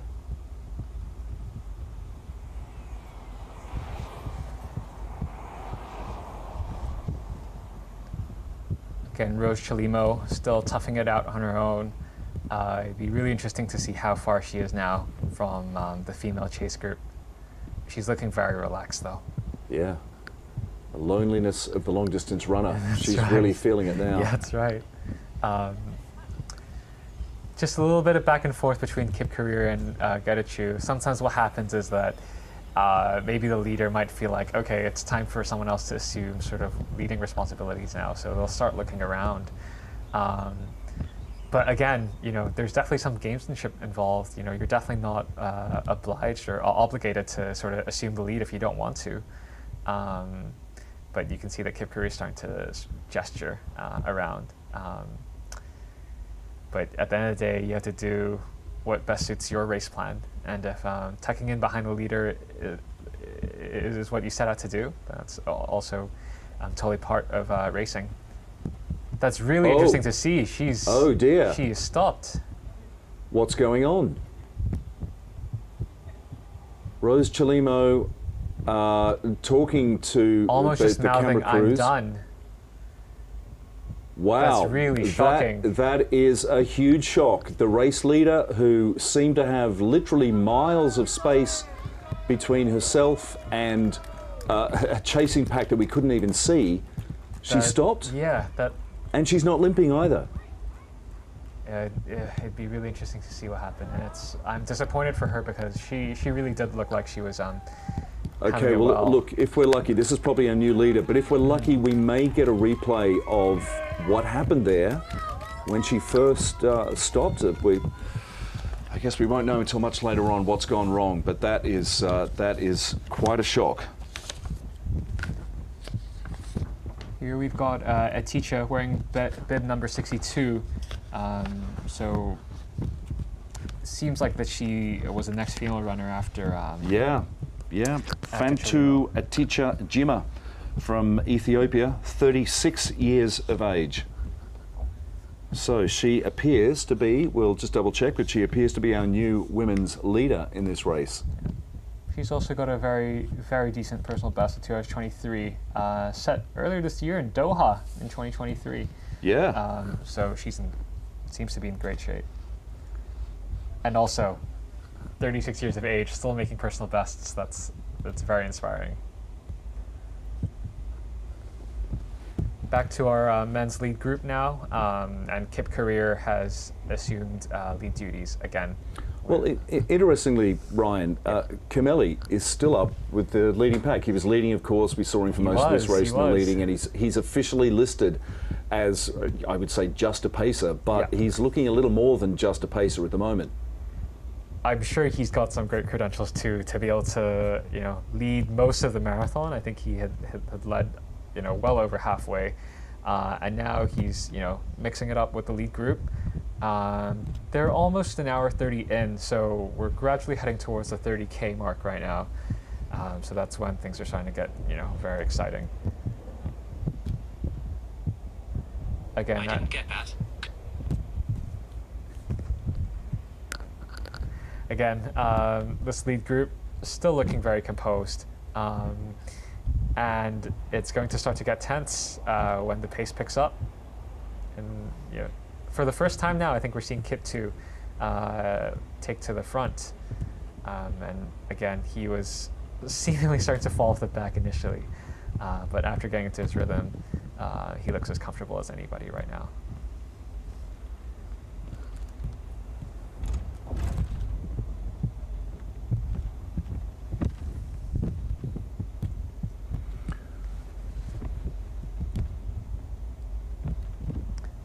So you've got 3 Kenyans and 1 Ethiopian, and you know, after all these years, they are still extremely dominant in distance running.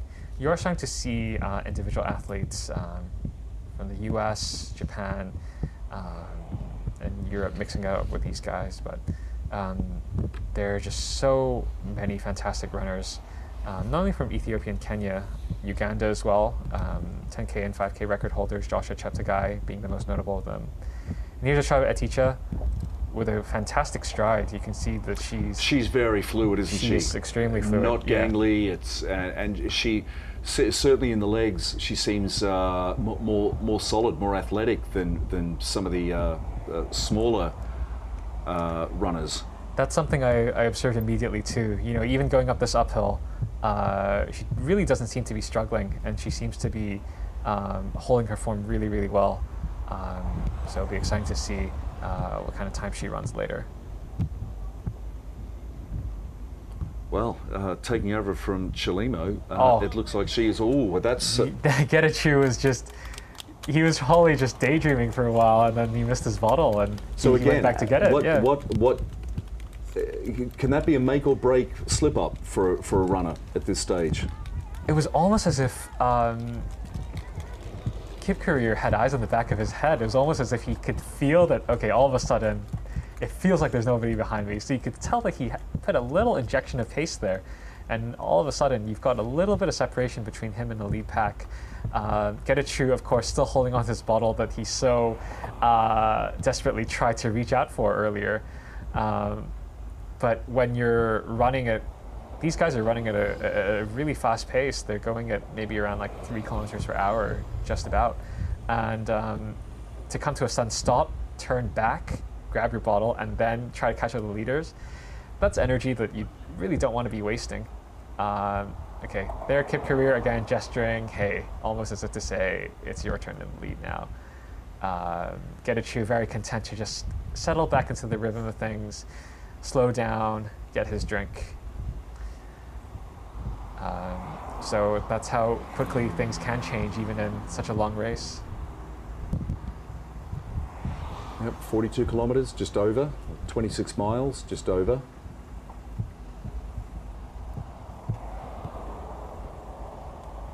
The mainstay of the Olympics, which just represents so much about the Olympic spirit.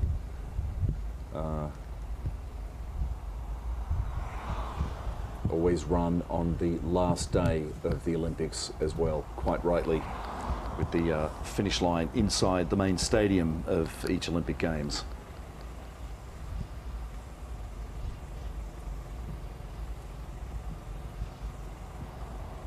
Slowly but surely progressing to West Kowloon now.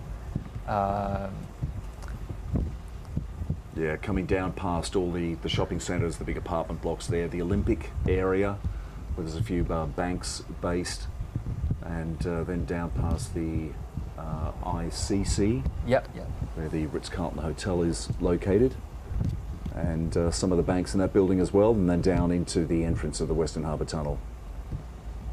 Kip Courier starting to grit his teeth a little bit, and the contrast between him and Kiptoo is quite stark. Kiptoo is looking very composed, just very content to just, you know, remain at the back of the pack, but still within striking distance.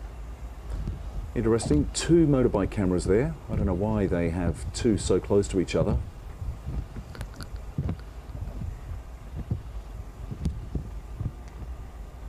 And I agree, they do give great visuals, but when you're an athlete and you're working hard, you really don't want to be breathing in, you know, those fumes and have to worry about that space. Yes, right in your face.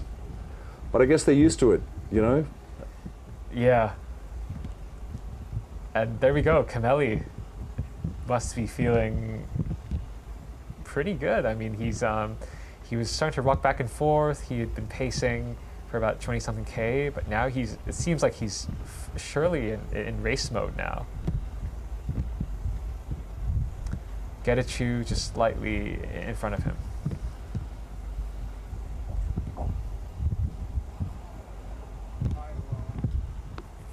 So Kiptoo and Kip Courier you'll see often chatting to each other just behind the front two.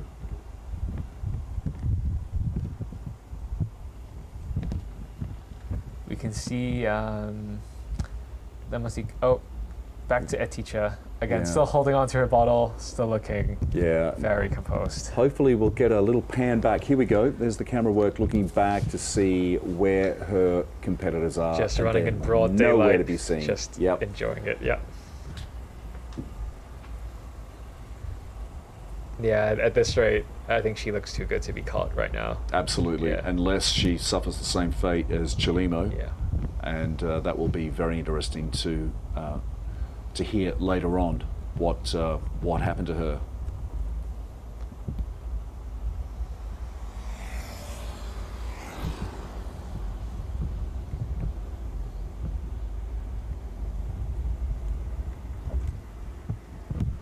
Kameli's looking very focused, just eyes down on the road, trying to take it a step at a time.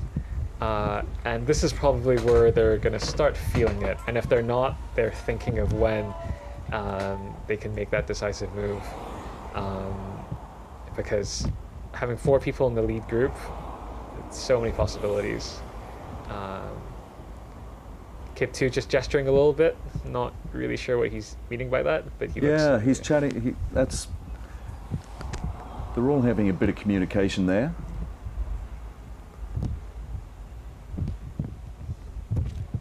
You can see Geza still slightly behind. It'd make for a really great race if he could catch up to this pack.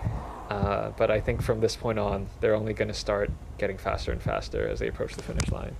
I'd love to know what they're saying, but they're not hooked up with mics, unfortunately. So Ryan, just going back to the race preparation that these guys probably would have gone through. You spoke about carbo loading. Yeah. So how you do that the same morning? You do it the night before?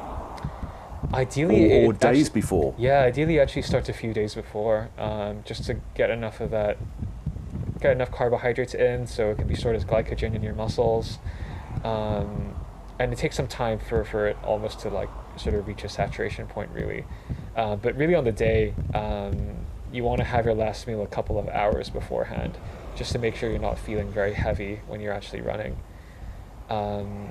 And then on the day, of course, you have to be maintaining with energy drinks or carb drinks, as I'm sure like there will be some stuff mixed into there. So obviously these guys, they're on the start line ready to go at 6. They'll be, staying at a hotel nearby, not too far from the course. Yeah.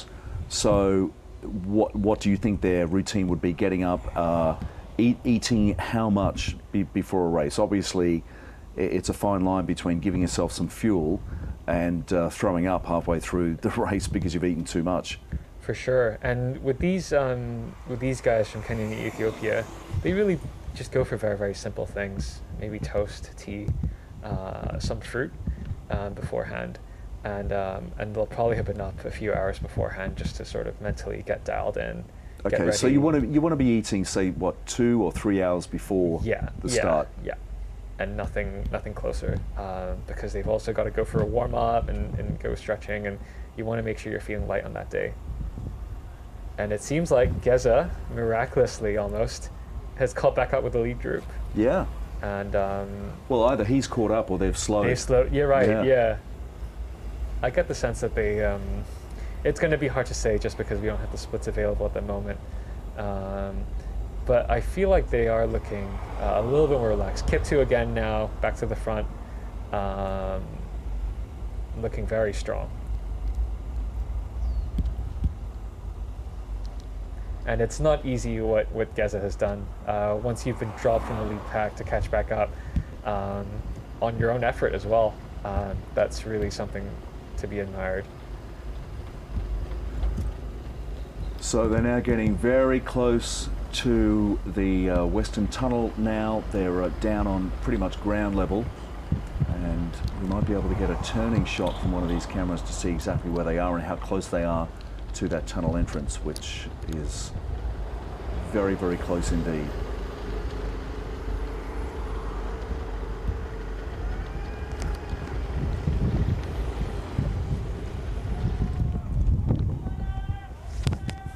I get the sense that Kip 2 is almost just itching to go. You can tell there's starting to be some separation. Okay, at the drink station again.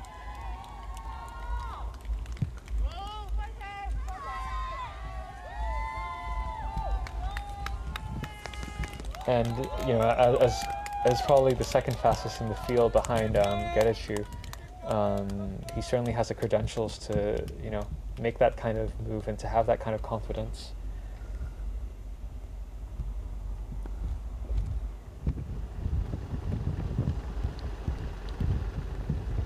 They're getting closer to the tunnel now, and they'll probably start feeling pretty good once you have a slight descent.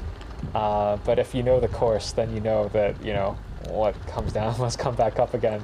Yeah. So, and that incline out of the tunnel will bring you onto another expressway through Sheungwan and Central. So that's going to be an additional challenge for sure. Well, we're still getting over the shock of Bahrain's Rose Chalimo, the 33-year-old, pulling up suddenly there. She didn't look to be in pain, but she must have done something. She immediately knew she couldn't carry on.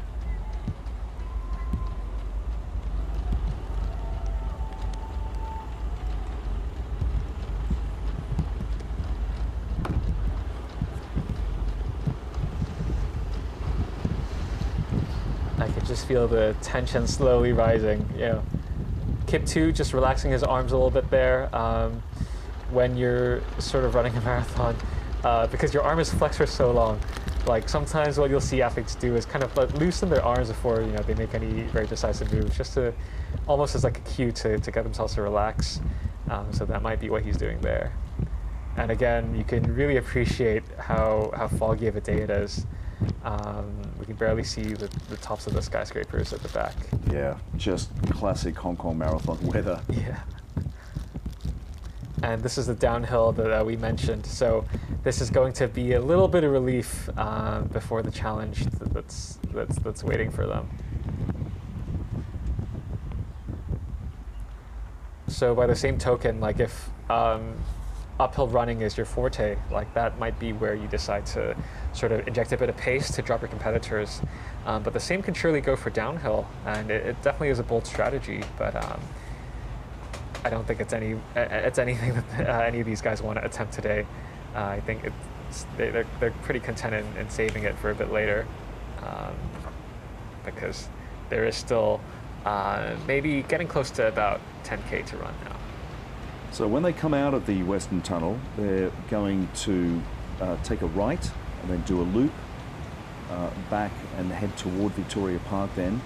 And they do a little, well, I don't know what you call it, a long figure of 8 or a couple of loops in front of the central ferry pier along that area in front of the Lantau Lama, Disco Bay, ferries, etc. So they come up, they go back, then they come back up again, closer to the waterfront, and then down and along toward Victoria Park, going around the exhibition centre, and then taking a right and going deeper into Causeway Bay, and then along to the park for the finish line.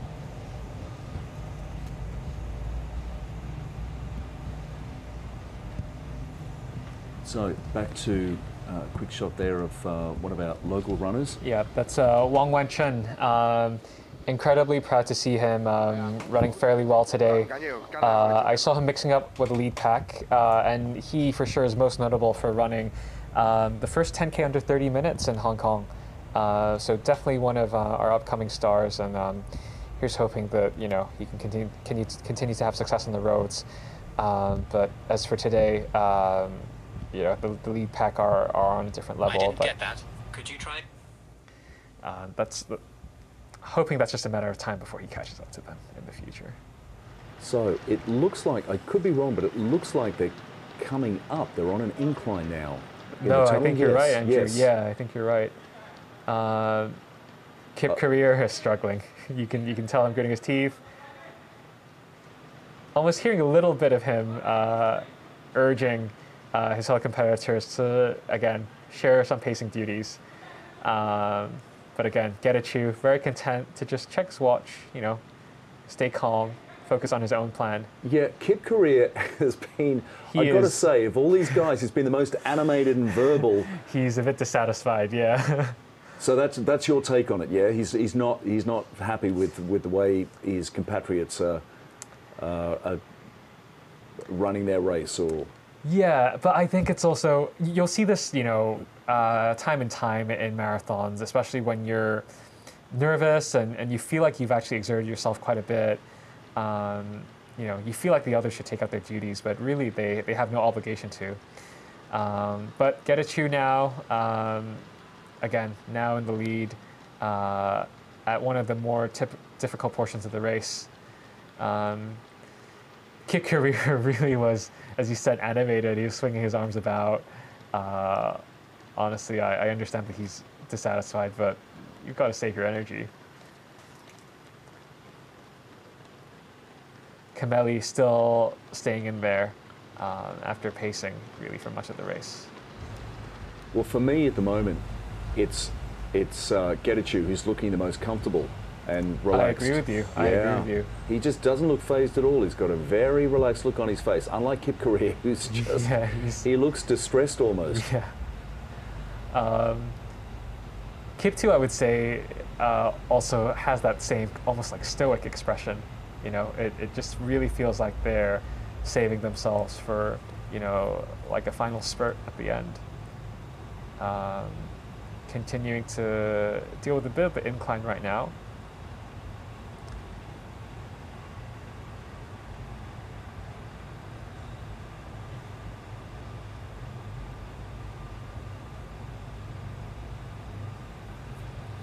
So they're definitely now on the exit part of the Western Tunnel. Look at that. Look how steep that incline is. Incredible. Again, you don't notice when you're driving, but that is quite a climb. I totally feel you, and again, this is a sign of like sort of how fit these guys are, because you look at them and their expression barely changes, Obviously in Kip Korea, he has done a lot of the leading duties as well, but just have a look at Kip 2 and Getachew. They're used to hill running. Hill running is quite a core component of a lot of athletes' training programs, because it does really enhance the strength of your legs, and when you go out to race marathons, having that extra bit of like incline training will help you. You can see now they're starting to fan out, because you really don't want anyone drafting. You want everyone to kind of like feel the brunt of the headwind. Just now we saw the Kip 2 again was taking sort of the shallower bank, another bolt move. Back to Wang Wenchun, he's slowly starting to head towards the Cross Harbor Tunnel. It seems like he's probably like the leading local athlete, which is expected given his credentials, which are phenomenal really by Hong Kong standards.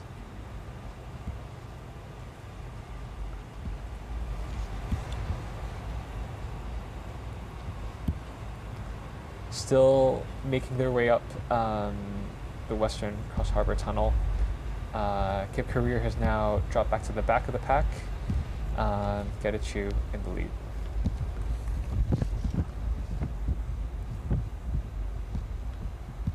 Well, the reigning Hong Kong champion in the Hong Kong Marathon is Wong Kai Lok. But again, we have a pretty good field of Hong Kong runners here. And the standard overall, Ryan, has been increasing over the years? It's extremely encouraging in so many ways, because obviously I'd say the most notable athlete that we had in recent years, Christy Yu, managed to make it to Olympic marathon and achieving that standard, which is fantastic. And sort of her rise must have inspired other athletes to sort of think about training harder, and Wang Wenchun especially, with the successes over 10K and the half, he's still got a lot of running left in him, and I think gradually we'll start to see more athletes come up. But distance running at the end of the day, I still feel like is challenging in Hong Kong. Not only because of the weather, but also because of facilities that are around. It's not too easy to find very runnable trails or roads. Yeah, I mean, if you were to train for a marathon, it would seem that you've got to get out to a place like Clover Cove in the Northern New Territories or Sai Kung or somewhere, Country Park perhaps. Although it's probably too hilly out there, good place to train for hills. Absolutely, and the other thing is just the nature of the trails that we have here. You're quite experienced with the trails, Andrew, so you'll know, not only is it hilly, but also the terrain is pretty rough for running.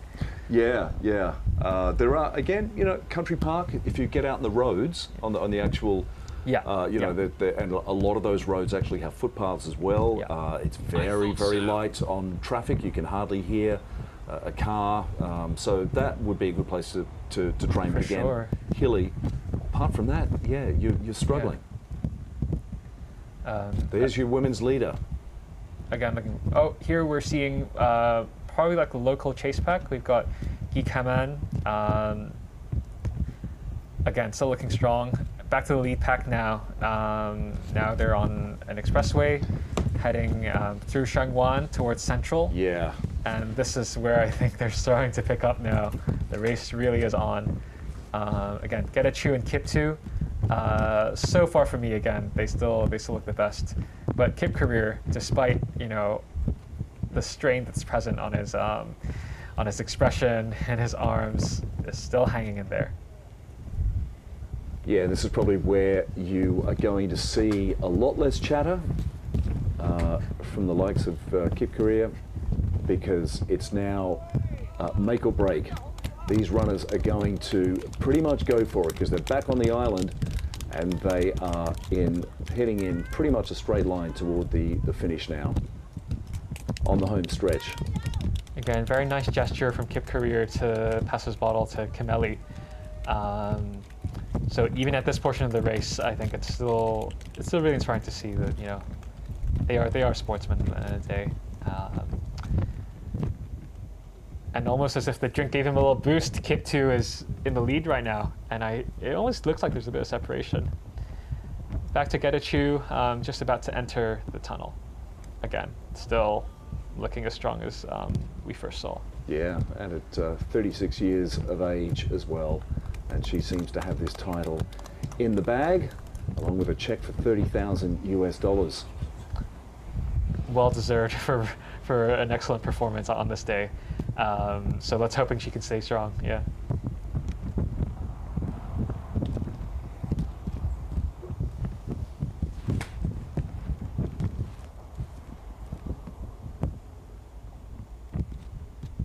It's also nice that she's found a local runner to almost partner up with and to feed off on, because when you're running alone for so much of the race, it really can get rough. Dynamics again have changed. Now it's Kimeli in the lead. And often, not very often, you'll see pacers feel good enough to finish the race. But at the highest of highest levels, I think if you're pacing and it's really difficult, it's understandable why you would drop out, because running at such a fast pace in the front takes a toll.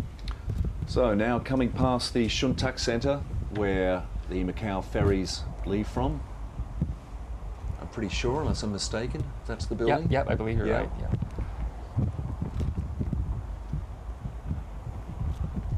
So this looks like a relatively flat portion, so it'll be interesting to see if anybody makes their move here. Yeah, still, so they've got it's a nice flat section, but they're pretty elevated. Here you're seeing Getachew just with his hands open, almost as if to say, it's your turn, guys. Look at this road, it's yours. That's exactly, yes, that's exactly what he's saying, you can tell. Yeah, and Kip Career almost is feeling a sense of sort of, okay, now you know how I feel. So what is his point there? What is he trying to say to them? Look, I'm not a pacer. I'm not your pacer. It's interesting because when you're in a group like this, there is still this belief that everyone should share some of the sort of leading duties, right? Because you're almost in a way working together. but really you're not. You're competitors. So, you know, and I'm sure it's nothing that these guys aren't used to. Really, these guys are like seasoned professionals. But I guess just sometimes the race can get to them. You know, you really want to like save yourself. You don't want to be taken advantage of. You don't want things to be unfair. So you kind of expect, you know, other people to reciprocate in that sense. But then again, it's not their responsibility to do so. Right, so Yeah. they're really getting down into the heart of Central now. You can see the wing-on building in the background, so they're coming down more to ground level. Yeah, some of our great local runners here, Chung Yulang, Gi Kaman, again, still looking very strong. Just trailing Wang Wenchen a little bit there.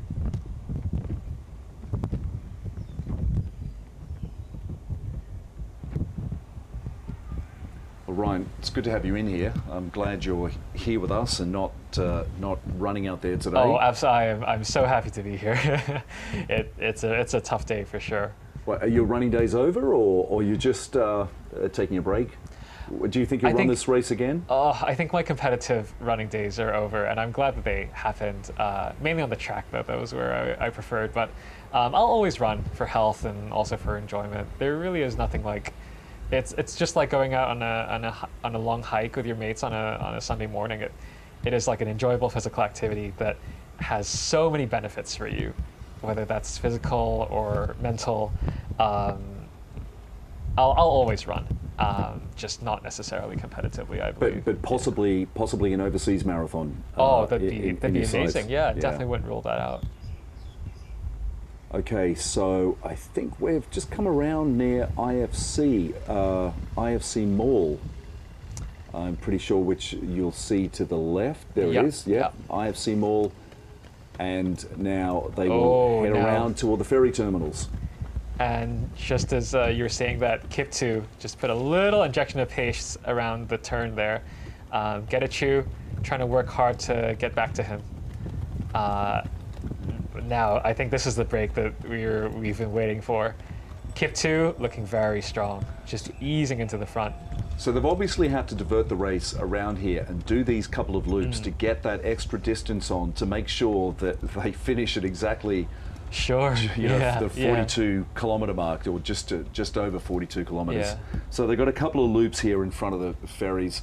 They'll come back around past piers 4, 5 and 6 and then back onto the main route. That was a very bold move by Kip2, and you can see it's instantly dropped Kip Courier and Geza. Getachew was instantly on it. His racing instincts kicked in, and he immediately sort of caught up to Kip2. Kameli, again, still hanging on. It's sometimes hard to tell from this front-on shot, but if we got like a side shot, then we might be able to see some distance. I feel like Kameli might just be dropping us slightly off them. Yes, definitely. Oh, you can tell from this angle, actually. Yeah. Now you can see, because he's starting to become smaller in the distance. Yeah.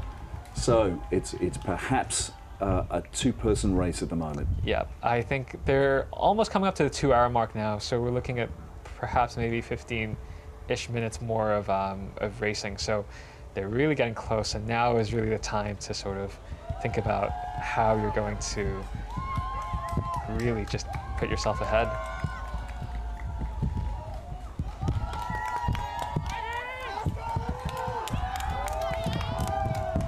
It's really great to see the volunteers again, also getting into it, cheering them on. These are the kind of little boosts you need before, concentrating, focusing, and getting to that finish line. So Lemene Getachew on the left of Ethiopia with a personal best of 2:06:47. You can tell they're stride for stride now. They're matching each other at the moment. Even their motions almost look like they're in the same rhythm. And you can really feel that this is starting to come down to a two-person race.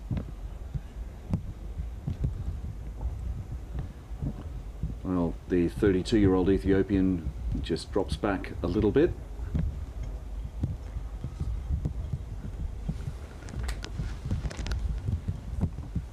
Well, we are I'm not exactly sure of the exact pace that they're on at the moment, but he did. Getachew ran at 2:07:07 in Berlin last year at the Berlin Marathon.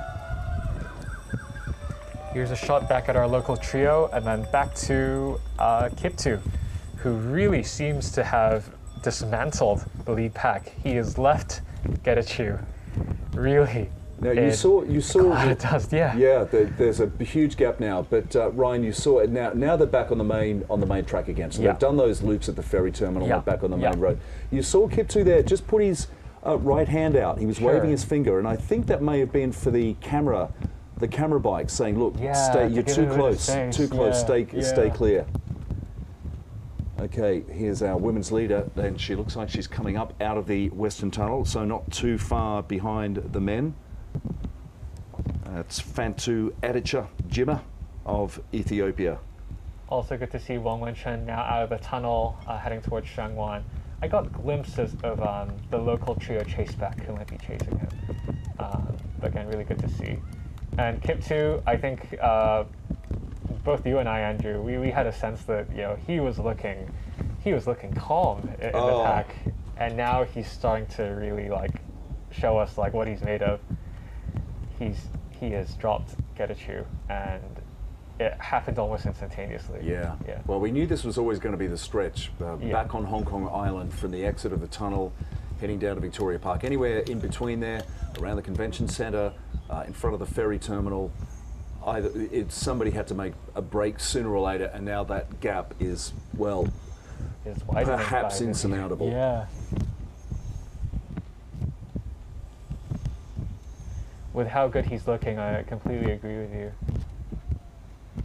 He's focused, he's determined. Oh yeah, that gap's growing and growing as he heads up toward Wan Chai now. IFC disappearing into the background. We have the government offices to our leader's right-hand side, the harbour in the distance, which you can't see, of course, because of the fog.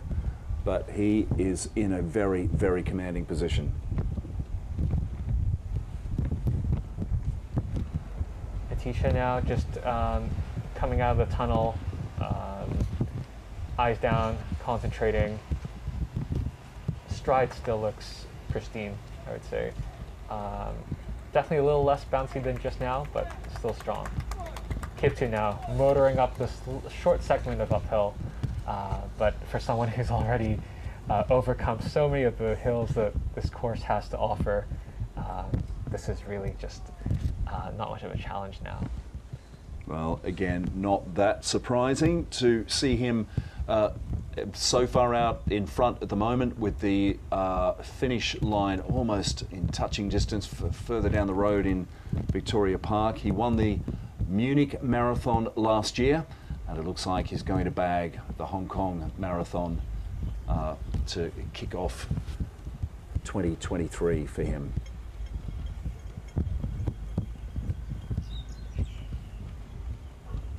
The huge government complex offices over there in the distance to the left behind Kiptu now. Overall, just exceptional racing from him today. Was always in a very desirable position within the pack. Only came to the front occasionally, and so I think that allowed him to conserve, a lot of energy. To allow for this, great break at the end. Well, what's interesting is, as we look back at the Hong Kong runners here now, and now Guy Kaiman is actually catching up to our leading man, Wang Wenchun, and Guy Kaiman is. He almost looks like he's grimacing. He is.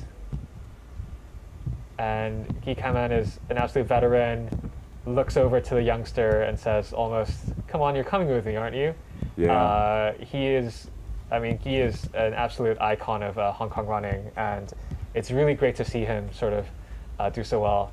An extremely smooth move to take off his cap, and he's looking strong actually, so I'm really, really happy for him. Well, I'll tell you what's interesting, Ryan, because Kip Korea now looks to be the second place runner, a lot further back, and I could not see Getachew. Oh, was it Kip Career? Yeah, I think Getachew has dropped even further back. Again, we'll have to get another shot. Or is that? I think that's Getachew. No, actually. it is Getachew still behind. Yeah, he's not giving up yet, but at the same time, it's going to be hard to catch Kip 2. He's looking too good. So just coming through the tunnel underneath the exhibition centre in Wan Chai, near the Wan Chai ferry, and then he'll take a left further up here, and then a right a little further down to get them across to Victoria Park. It's really lovely. We see volunteers holding up signs in Cantonese. I'm not sure if he's able to appreciate the message, but I'm sure their claps have sort of given him additional motivation to keep going. He is so close. It'd be really nice to see some of the crowd as he heads back into the inner streets, but he is looking so smooth.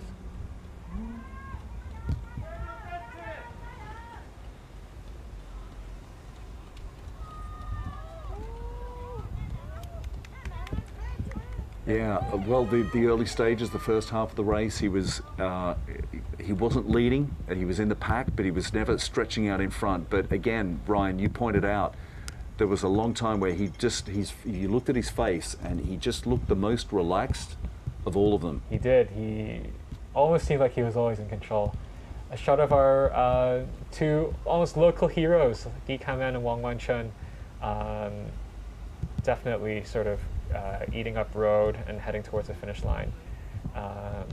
It's been a rough day for sure, and the marathon really is a war of attrition, and they're handling it so well. Kip 2 just coming around the turn from Wan Chai Sports Ground, a pretty meaningful location for most Hong Kong athletes, whether you participated in athletics in school or just in the competitions held by the Athletic Association. That place is bit of a landmark. Bit of a landmark, yeah. And I'm hoping it ever goes. It really is in quite a special spot. Now here's the little flyover that takes them. It will take them over the main roads, certainly over Lockhart Road. I'm not sure if it'll take them over Hennessy, but it's going to get them on Gloucester Road. It will take them over, I think, and get you over to the lower streets to go through to Victoria Park. That time he headed uphill was probably the only time I saw him grimace, and you can see why. As they're coming down, you can see that it's a pretty steep downhill. That. Yeah. That is. Yeah. Again, a place that many Hong Kongers might have driven over, but to run on it, you might never really get the chance. And again, another little injection of pace, it seems like, and it's really great that we're starting to see more of the crowd around.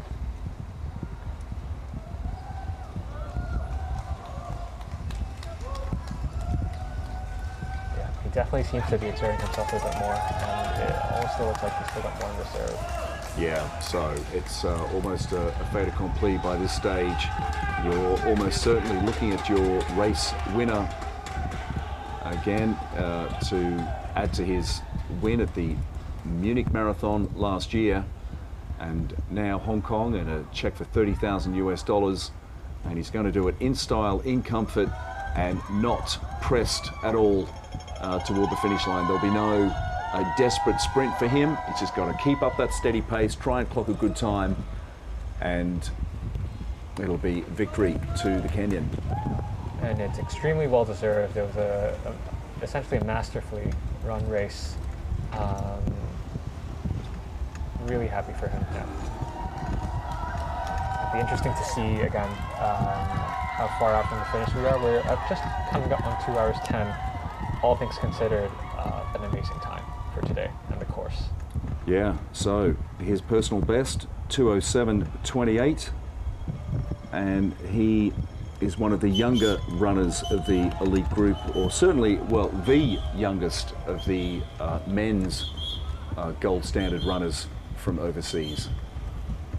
25 years of age and getting very, very close to the finish line at Victoria Park.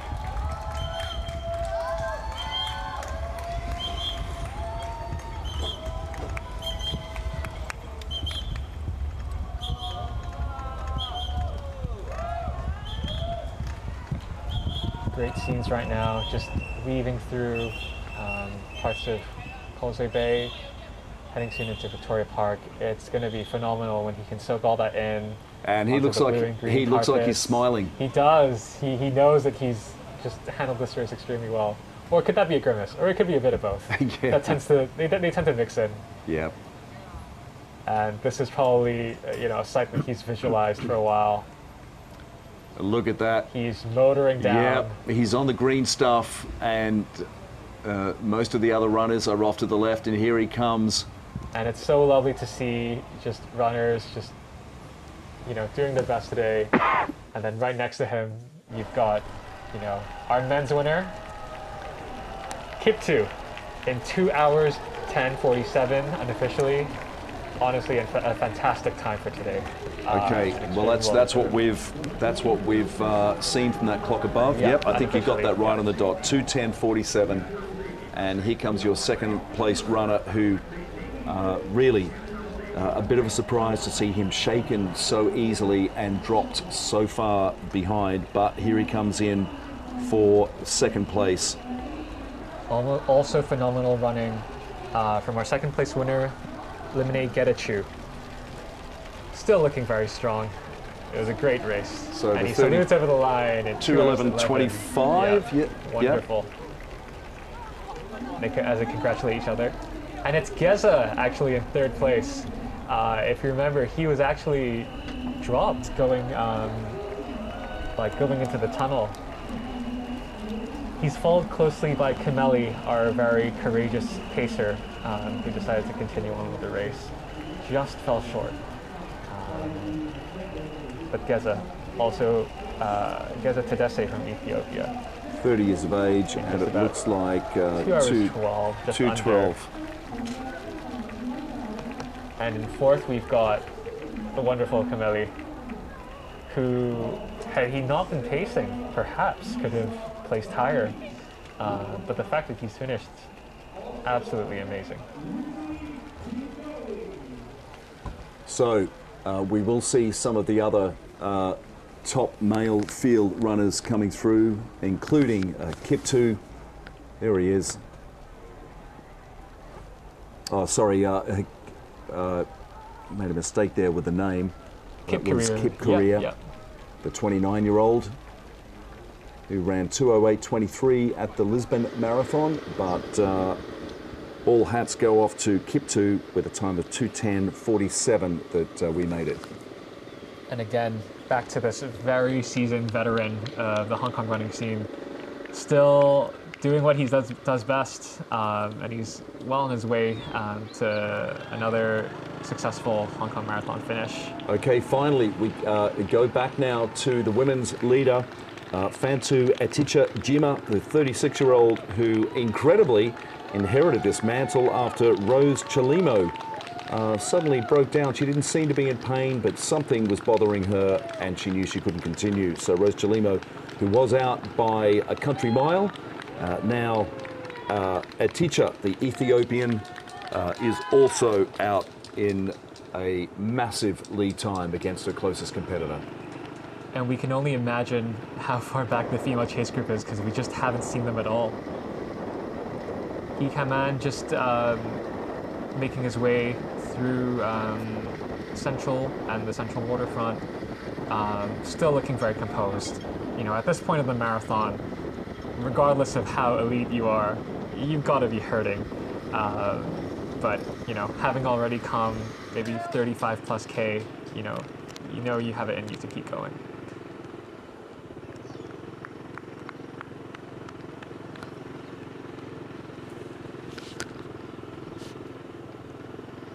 It's going to be a very well-deserved finish for her. The effort to not only catch up to the leader at the time, but to also do it seemingly all on her own accord and on her own will. That's seriously impressive marathon running. So apart from Zhulan Huang, the Chinese runner, just 23 years of age, who is amongst the field of the non-Hong Kong runners, almost all of them were Ethiopian. Your winner, as she comes through and heads toward the finish line, is Ethiopian. it was only Rose Chalimo who was representing Bahrain.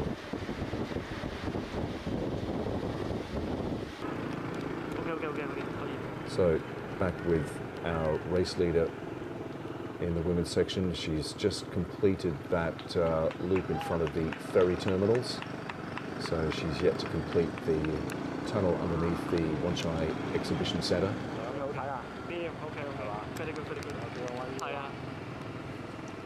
One distinct feature of her stride is that you can see her arms are her hands are completely held open. Usually you'll see runners when they tighten up, you'll start sort of like gripping, your hand into a fist, but she's very relaxed.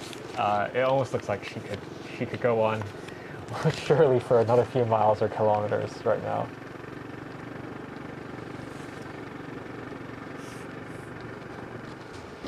So just a reminder there, Kip 2 finished in 2:10:47. We made that time. The course record is 2:09:20. So quite a bit off the, well, in seconds anyway, off the course record. So the $12,000 bonus for breaking the course record for the men, still out of reach this year. Yeah. Course record for women is 2:26:13, so it'd be interesting to see what time Eticha clocks up when she crosses the line.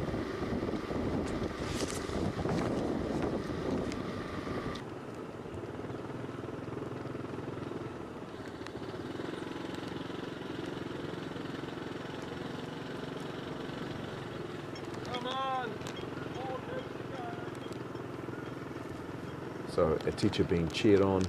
Not many spectators out at this early like time. You just heard a nice cheer, which was great to see. Bit of encouragement. That fog in the background incredibly seems to be getting thicker as the morning wears on, not the other way around. Looks like there's still a lot of running left in those legs.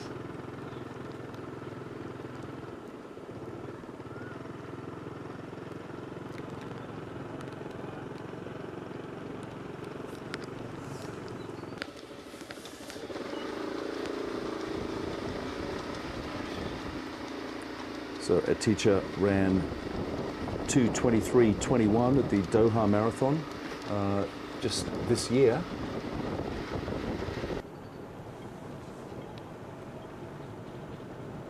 A shot there of the PLA headquarter building in Central.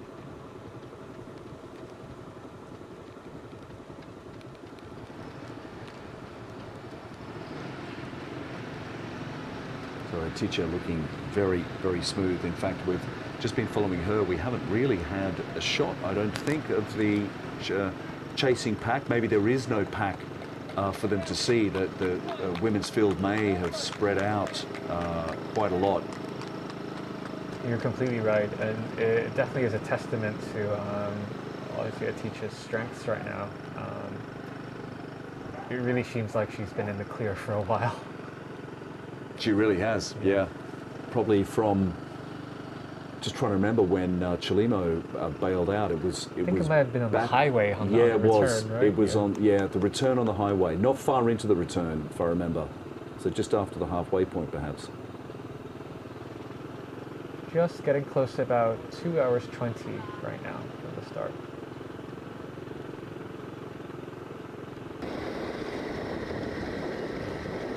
Great scenes there. You see probably a fan who happens to run. I think so. They've got with a camera. Some sort of bib on. I don't know why, and I don't know how they can possibly be filming when they can't see what's on the phone. We assume it's a selfie stick with a camera on it. Right, yeah.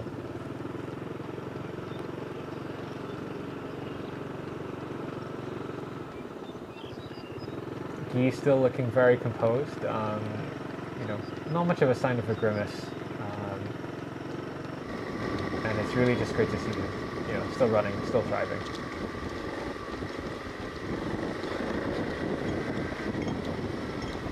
He has a personal best of 2 hours 19 in the marathon. This is after all the years on the track.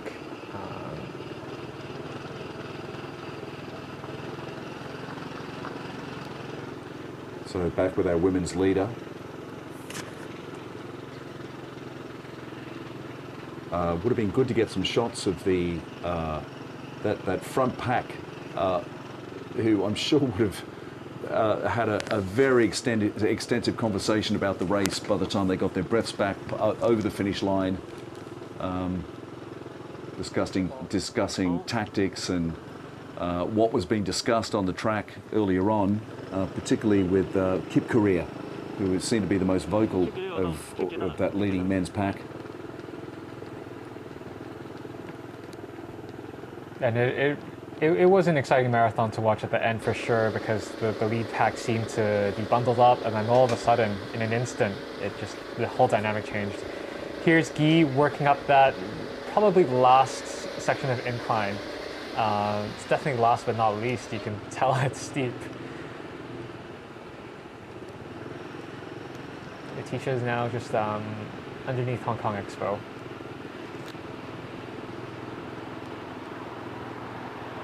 Gradually making her way towards the finish line in Victoria Park.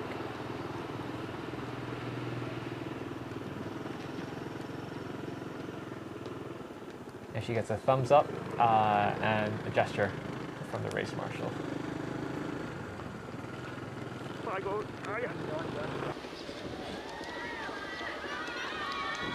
You can hear some cheers, some gayos from the locals. That's great. It's great to see some spectators out. I don't know how many of them have come out specifically for the race. Perhaps just people, you know, going about their business on a Sunday morning who thought, oh, the marathon. Yeah. Let's stop and take a look. So this, I think, is we're looking at Lockhart Road, Lockhart or Hennessy. I think you might be right, and it's really nice. I don't know if it's the cold in the studio or if it's the cheers of the locals for another, you know, sporting great in Hong Kong, but I'm definitely getting some goosebumps. It's really great to see, and I think spectators are probably just really encouraged to see, you know, someone from home, you know, having a good showing in the marathon. You know, time-wise, definitely still, you know, far from the elites, but, you know, all things considered, really, really great performance. And you can even hear some spectators calling him out by name, and that's just, you know, a testament to how important he is to the running community in Hong Kong. And how well are these Hong Kong runners known in Hong Kong? Not just in the running community, but the wider community. I mean, I do think a lot of people in Hong Kong run, but not many might be sort of into sort of the community. But I think to anybody who casually runs, if you mention his name, they'll probably know, because he's been around for so long and he's been great for so long. And he also has, you know, established, you know, like some running groups. And so he's also got a little community of his own. And I believe that's represented in the jersey he's wearing. And he definitely won't be the only one wearing this jersey out there, because I'm sure he's got, you know, lots of different, whether they're students or teammates out there on the roads.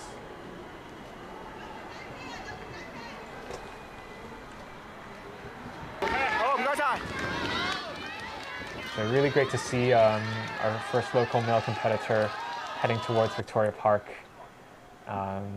Yeah, and it's you know, after so long out on the expressway, it's fantastic now to hear some human input, some spectators cheering them on, other noises. Right. It's a pretty lonely race for them when they set out early in the morning for most of this track, with no spectators at all out on the expressway. So right now we're just under 2 hours 25. So, you know, still a ways off his own personal best, but again, less than ideal conditions. I'm not sure how his race prep has been, but, you know, I get the feeling that we're going to be seeing him around. Yeah, so now he's on the carpet, on the bright green stuff, coming up to the finish line, keeping that steady pace, and pretty much out on his own at the moment. The winning time for this race, remember, look at this, a very, very happy man. 2:10:47, the winning time from Kip 2.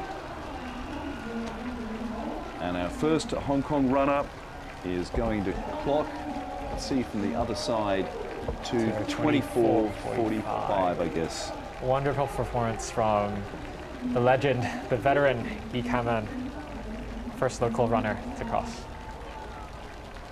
He's pointing to his to the back of his hand. Not sure what that could mean, but you can just tell from the faces that yeah, he's appreciated by the community. Aticha as well, gradually making her way back to Victoria Park now. Almost looks like she's picked up speed. I feel like she's definitely moving right now. Well, I guess she's got that confidence to relax and run her own race as opposed to being pushed and perhaps not running the exact pace she wants to. But she's steady. It's probably going to be a good time for her. And again, she is still looking strong. There we see Wang Wanchun, probably the second local athlete to cross, followed closely by most likely another local runner. Great effort from him. I'm sure we'll see more of him. He's got years left to run. And 2:26 in these conditions, an amazing showing. He really pushed himself there. Oh yeah. Yeah. And that is not an uncommon sight after a marathon. People going through all sorts of physical exhaustion, expressed in all sorts of ways.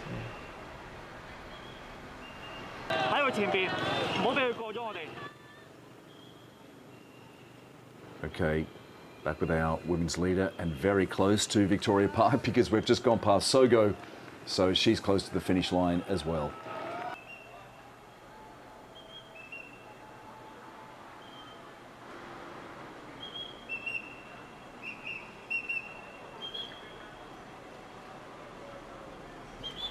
It's a really precarious job these motorbike cameramen have to get their job done without getting in the way of the runners or getting too close to them. We did see one of the male runners earlier on, I think it was Kip Korea or Kip 2, basically waving with their right hand, signalling to the motorbike camera to just stay clear. They were getting too close.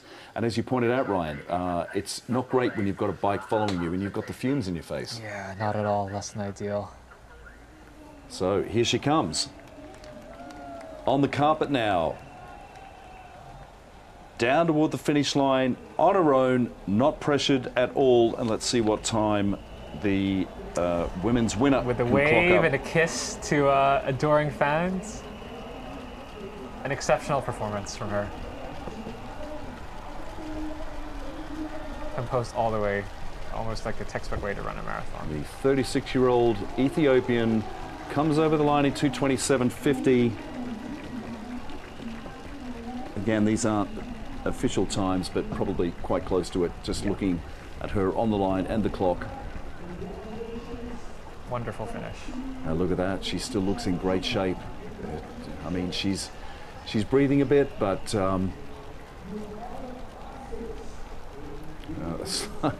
little unsteady on her feet there. Yeah. What a great run from her. 2:27.50 from Aticha. Oh, just wonderful, yeah. She ran 2:23 at the Doha Marathon, but again, that race, from what I know, is much flatter than this one.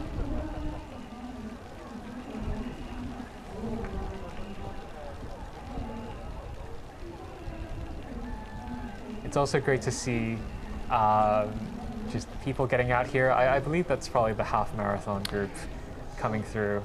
Yeah. You can see someone's even got their baggage around their shoulders.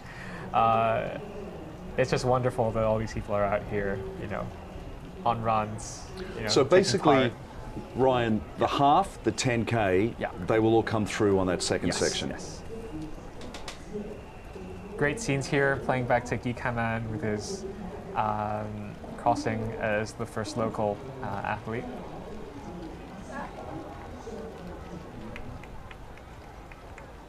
Yeah. Yeah. You're right. I wonder if there was something written on there that we had just missed. That maybe had been rubbed off. I couldn't really see it. I was looking on that replay, which is perhaps why they played it back.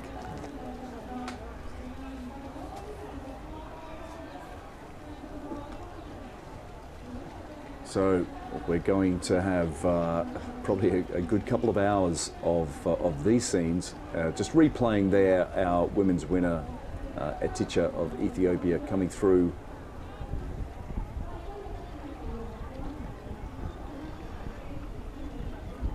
fantastic run from her.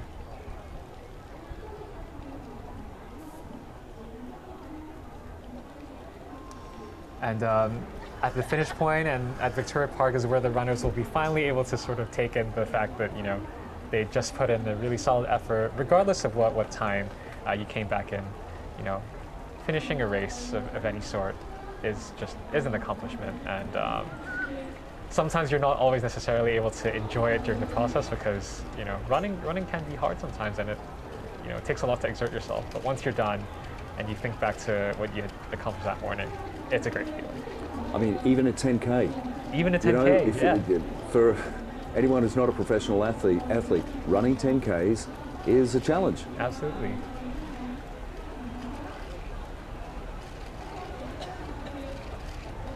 It's definitely inspiring to see and very encouraging. And you know, we can only hope this event continues to grow.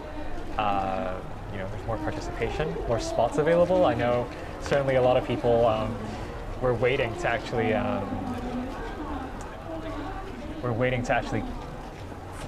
for enrollment, but they just never really got the chance to do so. So that seemed to be our top three places for the half. No, the half marathon. Half marathon. Yeah. Yes. So they've already had some presentations. Mm-hmm.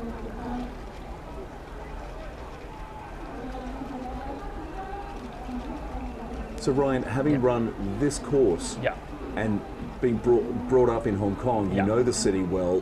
If you were to make a change to the race or a change to the course, what improvements do you think could be made? Or again, is it difficult in Hong Kong to find that good balance of a scenic course accessible to spectators and a course that's going to clock up good times? I mean, can you think of any changes that you could make? Oh, that's a really good question. And I think to their credit, they've the presentation there for the women's half marathon. There's your winner. Yes, sorry. No worries at all. And it's a great moment for these athletes to be celebrated.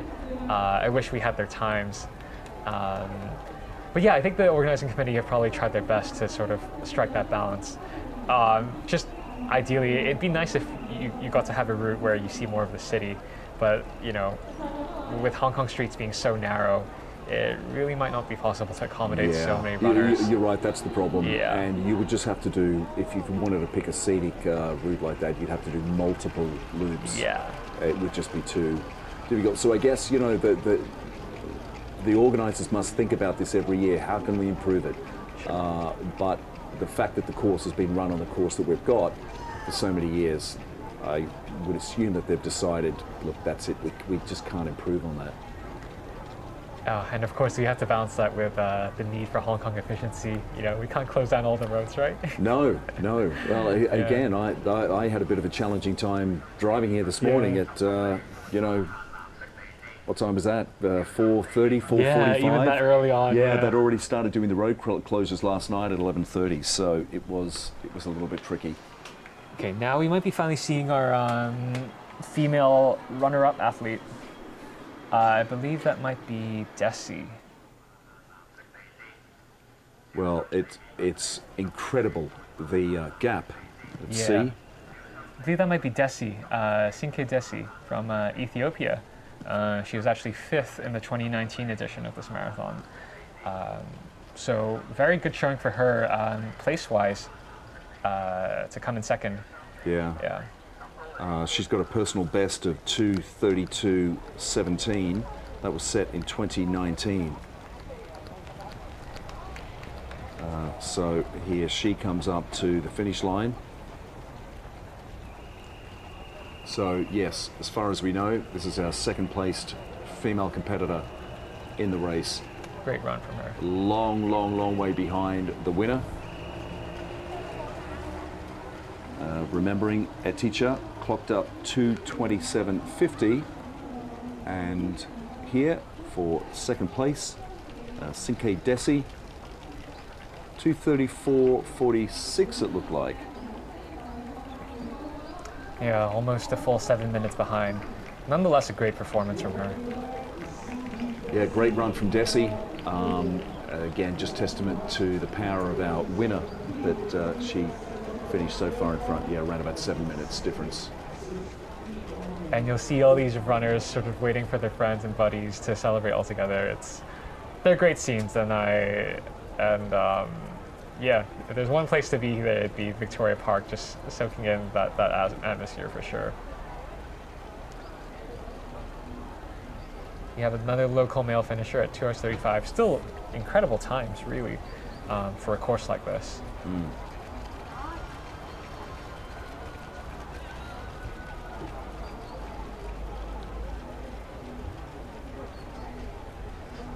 It's also nice to see everyone getting their moment with the finishing line and the clock.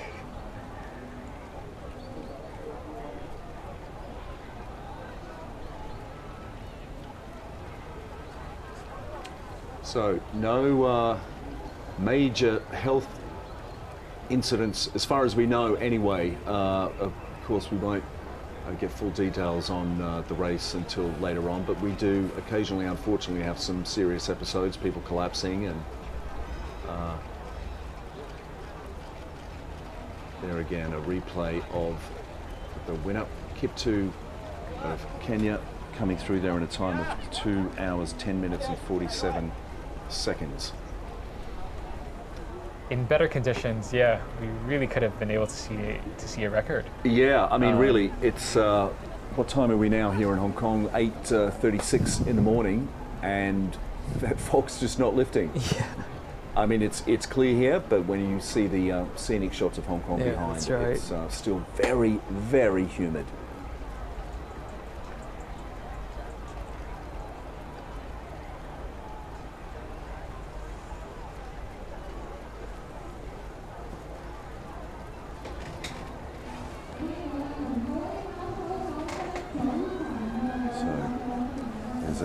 All our local Hong Kong runners coming through.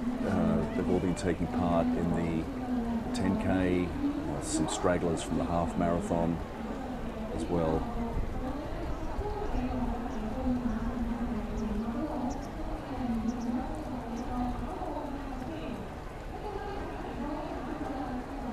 And we may cut over to the other laneway to see some of the more top runners coming through. We still have a lot of the top women who haven't finished yet, including some of the overseas runners. And I wonder how many have had to pull out just because of conditions. Seem to be zoning in on this fella with no bib. I wonder if he he doesn't found himself on the course. Yeah, that's interesting. That's why they're. I think that is why they're focusing on him. Yeah. He certainly hasn't run the race, that's for sure. Sure, yeah. He seems to be lacking in that half marathon spirit.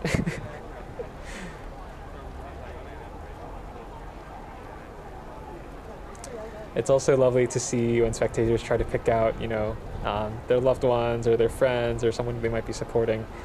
And to see him at the finish line for the athlete, it really does mean a lot.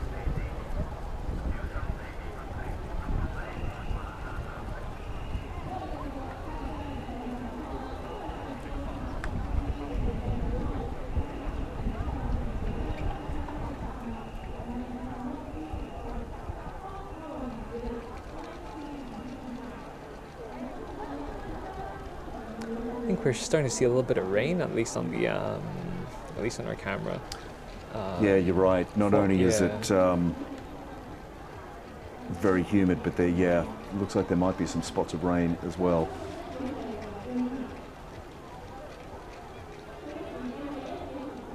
Still, nothing seems to be dampening the spirits of many of our finishers, which is lovely to see. I am seeing a lot of phones though. It's especially when it's so dense. Probably best to save it for after the finish line. Bib 194 is another great local athlete, Chow Hon Nip, Haniel, just coming in about just under 2 hours 40, and I'll know that he was probably expecting something better, but again, with his credentials and his ability, I'm sure he'll be back soon.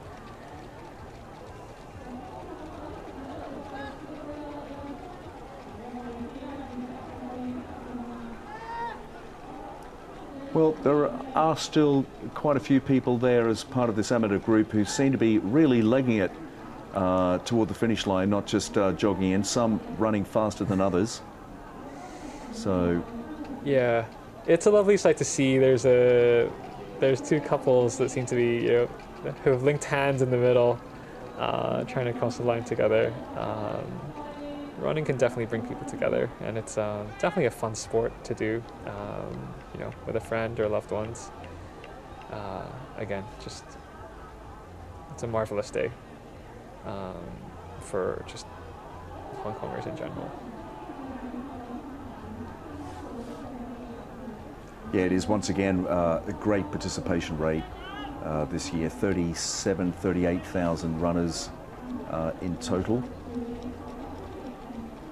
which is quite a logistical challenge considering the start line in particular. There's not a huge amount of room down there at the start point in Nathan Road. Not at all. It's a little more civilised down here at Victoria Park. Plenty of room.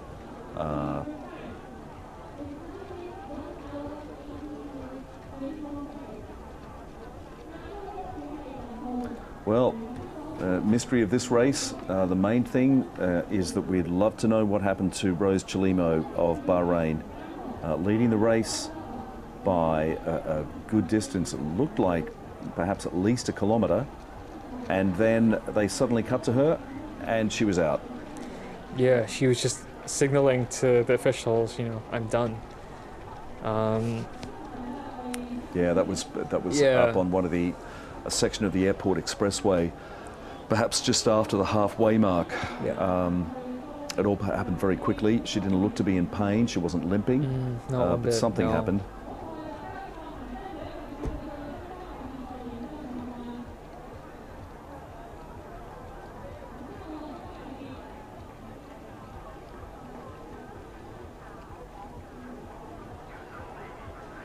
It's another one of our local athletes coming through. Really for the marathon, a quite often quoted sort of standard, at least for men, is 3 hours in the full marathon. So these guys are coming in well below that, and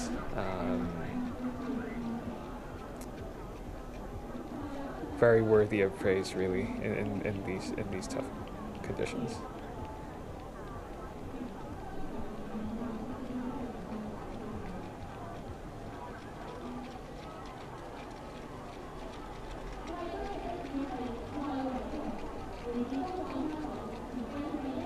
So some applause there for one of our Hong Kong runners coming through in a time of 2:43.12, it looked like.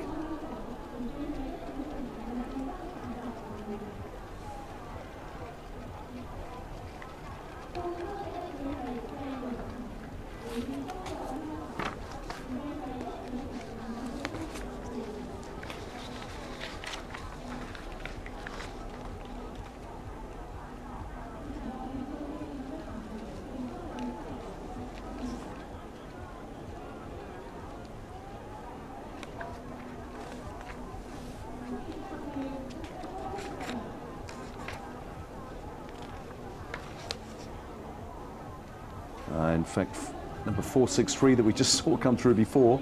Sorry, there are a lot of competitors here, only 38,000. That was Patrick Wong from Hong Kong. Wonderful performance from Patrick as well. Here's bib 162, Tang Menhua, actually someone I used to train with. So it's great to see him. I know he was expecting a better time than this, but again, extremely good finish still for him. And just behind him was Leung King Loon, also of Hong Kong, wearing the 140 on his bib.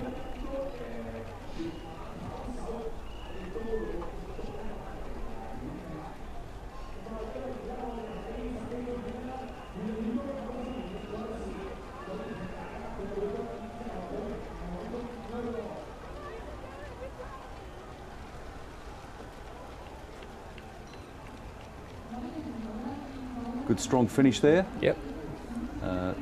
2:45.03 it looked like. And a very happy Leung King Loon there in the yellow top, just behind.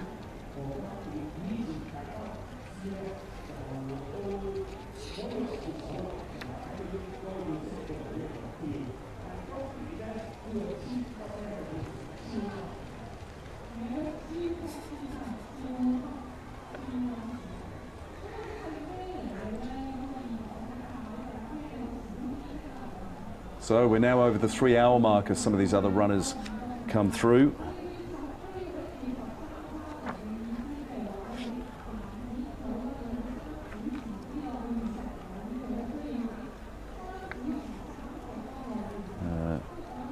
Quick shot there of previously number 879, an Aussie runner called Matthew Jack.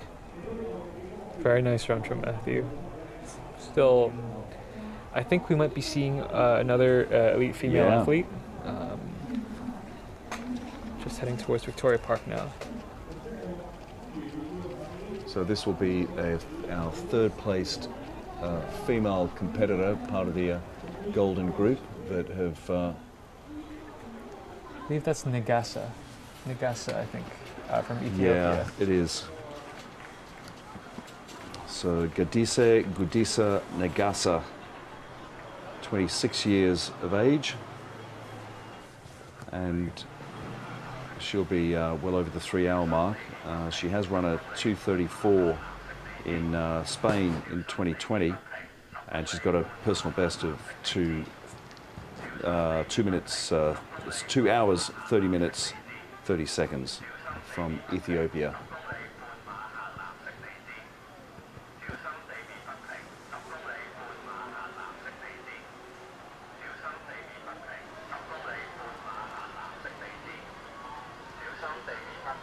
So here comes Negesa, and yes, she is our third placed in the women's field.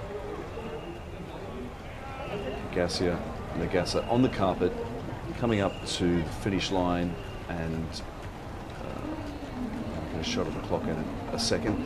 And again, she's out on her own. There is someone, I think, just coming through behind her. Not sure if it's one of the women competitors. We're going to stay with our third place finisher for the moment.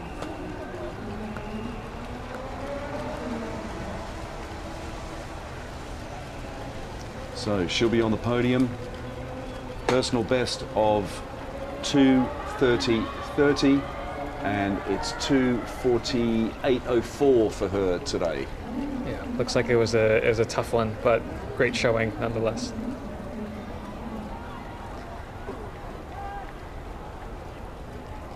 And she is pretty spent, looks like. Having a good stretch there. Solid effort, as soon as she could find something to lean up against. Yeah. And I think she's pretty wasted. She just signaled for some water. She needs liquid. She needs liquid. And they need to hurry up and do that.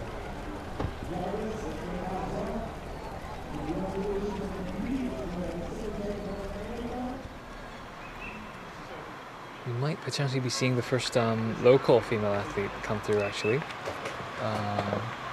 Going to 2:81, I think. Looking very strong.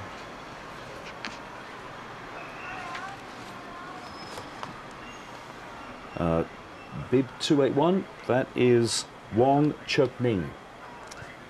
Yeah, phenomenal showing from her. And she's very new to marathoning, so placing first, like at least, locally, wonderful running.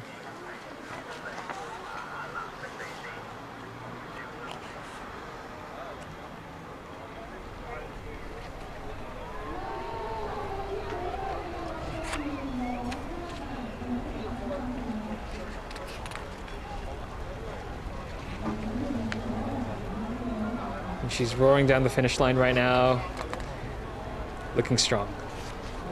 A couple of male runners just in front of her, and looks like he's struggling a bit, but he's got to finish. That is Ed Gumbley, a British runner. Hong Kong based, I'm sure.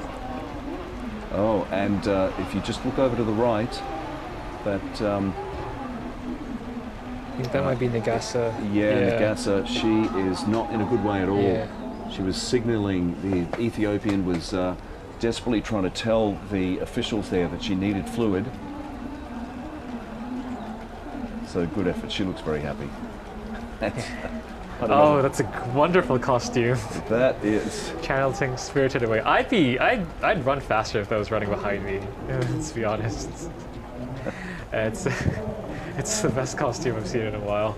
Okay, now could they put no? They couldn't possibly run the whole race like that. Yeah, they must be steaming in there. Unless it's got an air conditioning fan or something. I don't know. Oh, that's great to see. Yeah, it's lovely. Definitely one of the best costumes I've seen.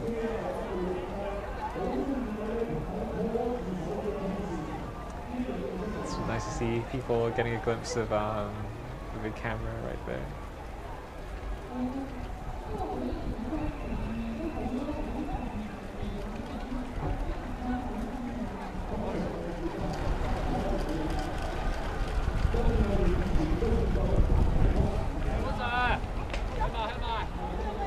A couple of other runners there on the main marathon track coming through for the finish as well. We missed them on Canberra, so can't get a number for you. Maybe we'll focus on, no, we'll stay with the general crowd of the local runners. Just coming through in a nice relaxed fashion. A lot of them stopping to get selfies with the clock in the background. And you can see things piling up there. So 3 hours on this side of the track, a little under 3 hours for the main track on the other side with the green carpet.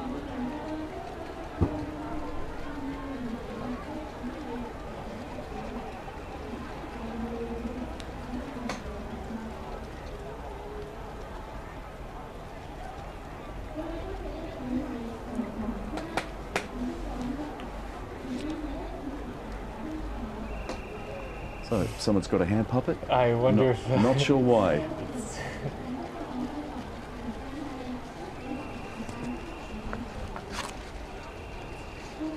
More marathoners coming through, just getting in underneath the 3-hour mark.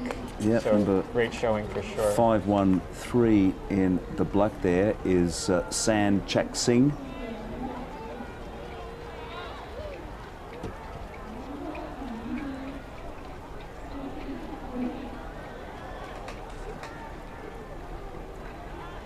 A few of these Hong Kong runners congregating at the end, having a catch-up chat.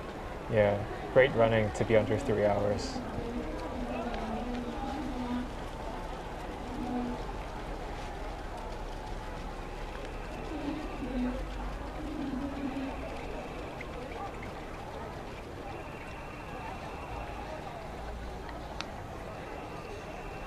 We might be able to get some more close-up shots of the remaining runners coming across the line so we can match some names to the numbers. Can't see them from here though at that distance. A pair of runners joining hands across the finish line. Great to see. I imagine they had run most of the race together. It's great.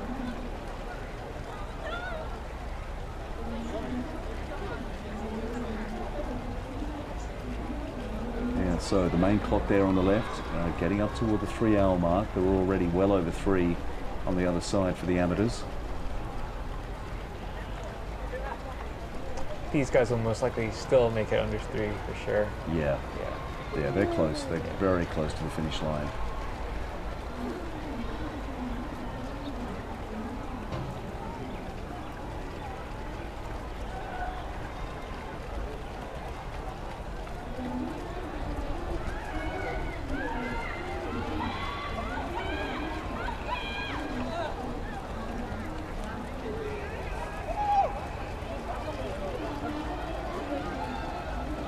Well, there's somebody there legging it. Very strong stride. Are we looking at the same person? Big guy. Big guy right in the middle, yeah. and he's really determined to make it. So it's all about how you finish. Finish strong.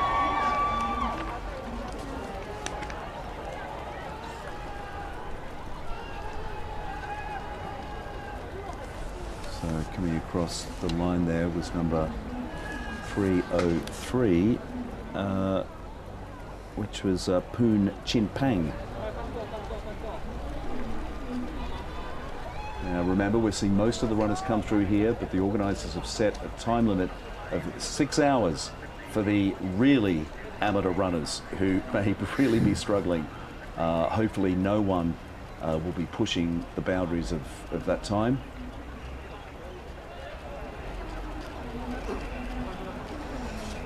Running backwards, not something that I would advocate, especially when you got so many people there. Yeah. It's important to be careful. So we're seeing a bunch of runners gathering at the marathon finish line. I expect that's because they want to take a big picture with all the sub-3 marathoners. That was a thing.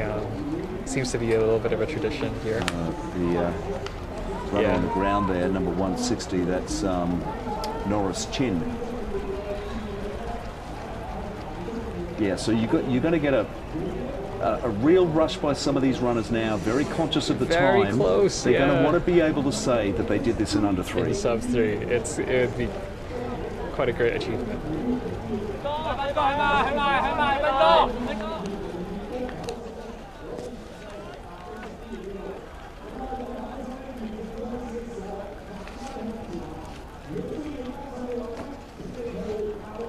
Number 125, Wong Ka Koi, crossing the line.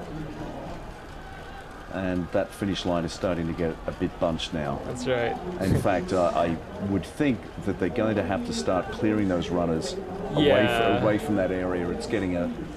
Well, they've got strength in numbers and they really want that sub-3 picture, I'm guessing. Yeah. So now up to 2:57. And they're very close. That will conclude our coverage as well, to be honest. At the 3-hour mark, we will also be clocking off after a bright and early kickoff today at 6. Seeing these elite runners with our men's winner, just to remind you, Kiptu of Kenya, winning this race in 2 hours, 10 minutes and 47 seconds. Just above the course record, so no $12,000 course record bonus for Kiptu, but he did come close. And Eticha of Ethiopia, the 36-year-old, was the women's winner, and she ran a time of 2:27.50, and in fact she won by a country mile because her closest competitor, the second place time, was 2 hours 34 minutes and 46 seconds. And the men's field was much more tightly bunched.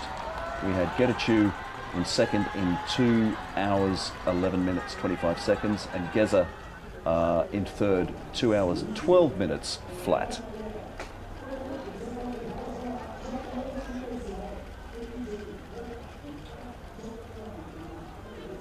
I think we might be seeing our second place local female athlete coming through in the marathon. She might be just shy of 3 hours. Bid number 263. 263 that we're looking at. Okay, so 263.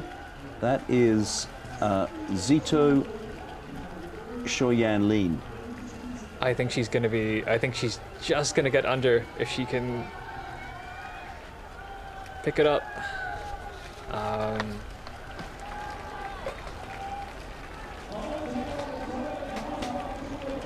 Well, I think she's going to be pushing it to she's do a sub close. 3. Come on, let's get under. Yeah, let's cheer her on. They look like a lot of Standard Chartered employees there. It's lovely to see. I think she's going to be under. That is fantastic. Wonderful. Fantastic for her. Just under 3 hours. But they're going to have to get that crowd away from the finish line. Yeah, it's a bit ridiculous. It is so crowded now. Well, just to sign off from Andrew and I, it's been a great morning commentating on the Standard Chartered Marathon and watching with you all. Wishing all of you good health and happy running. Yep, Dr. Ryan Cho, thank you very much for joining me. You've been a fantastic help. And that's it for now. See you again next year.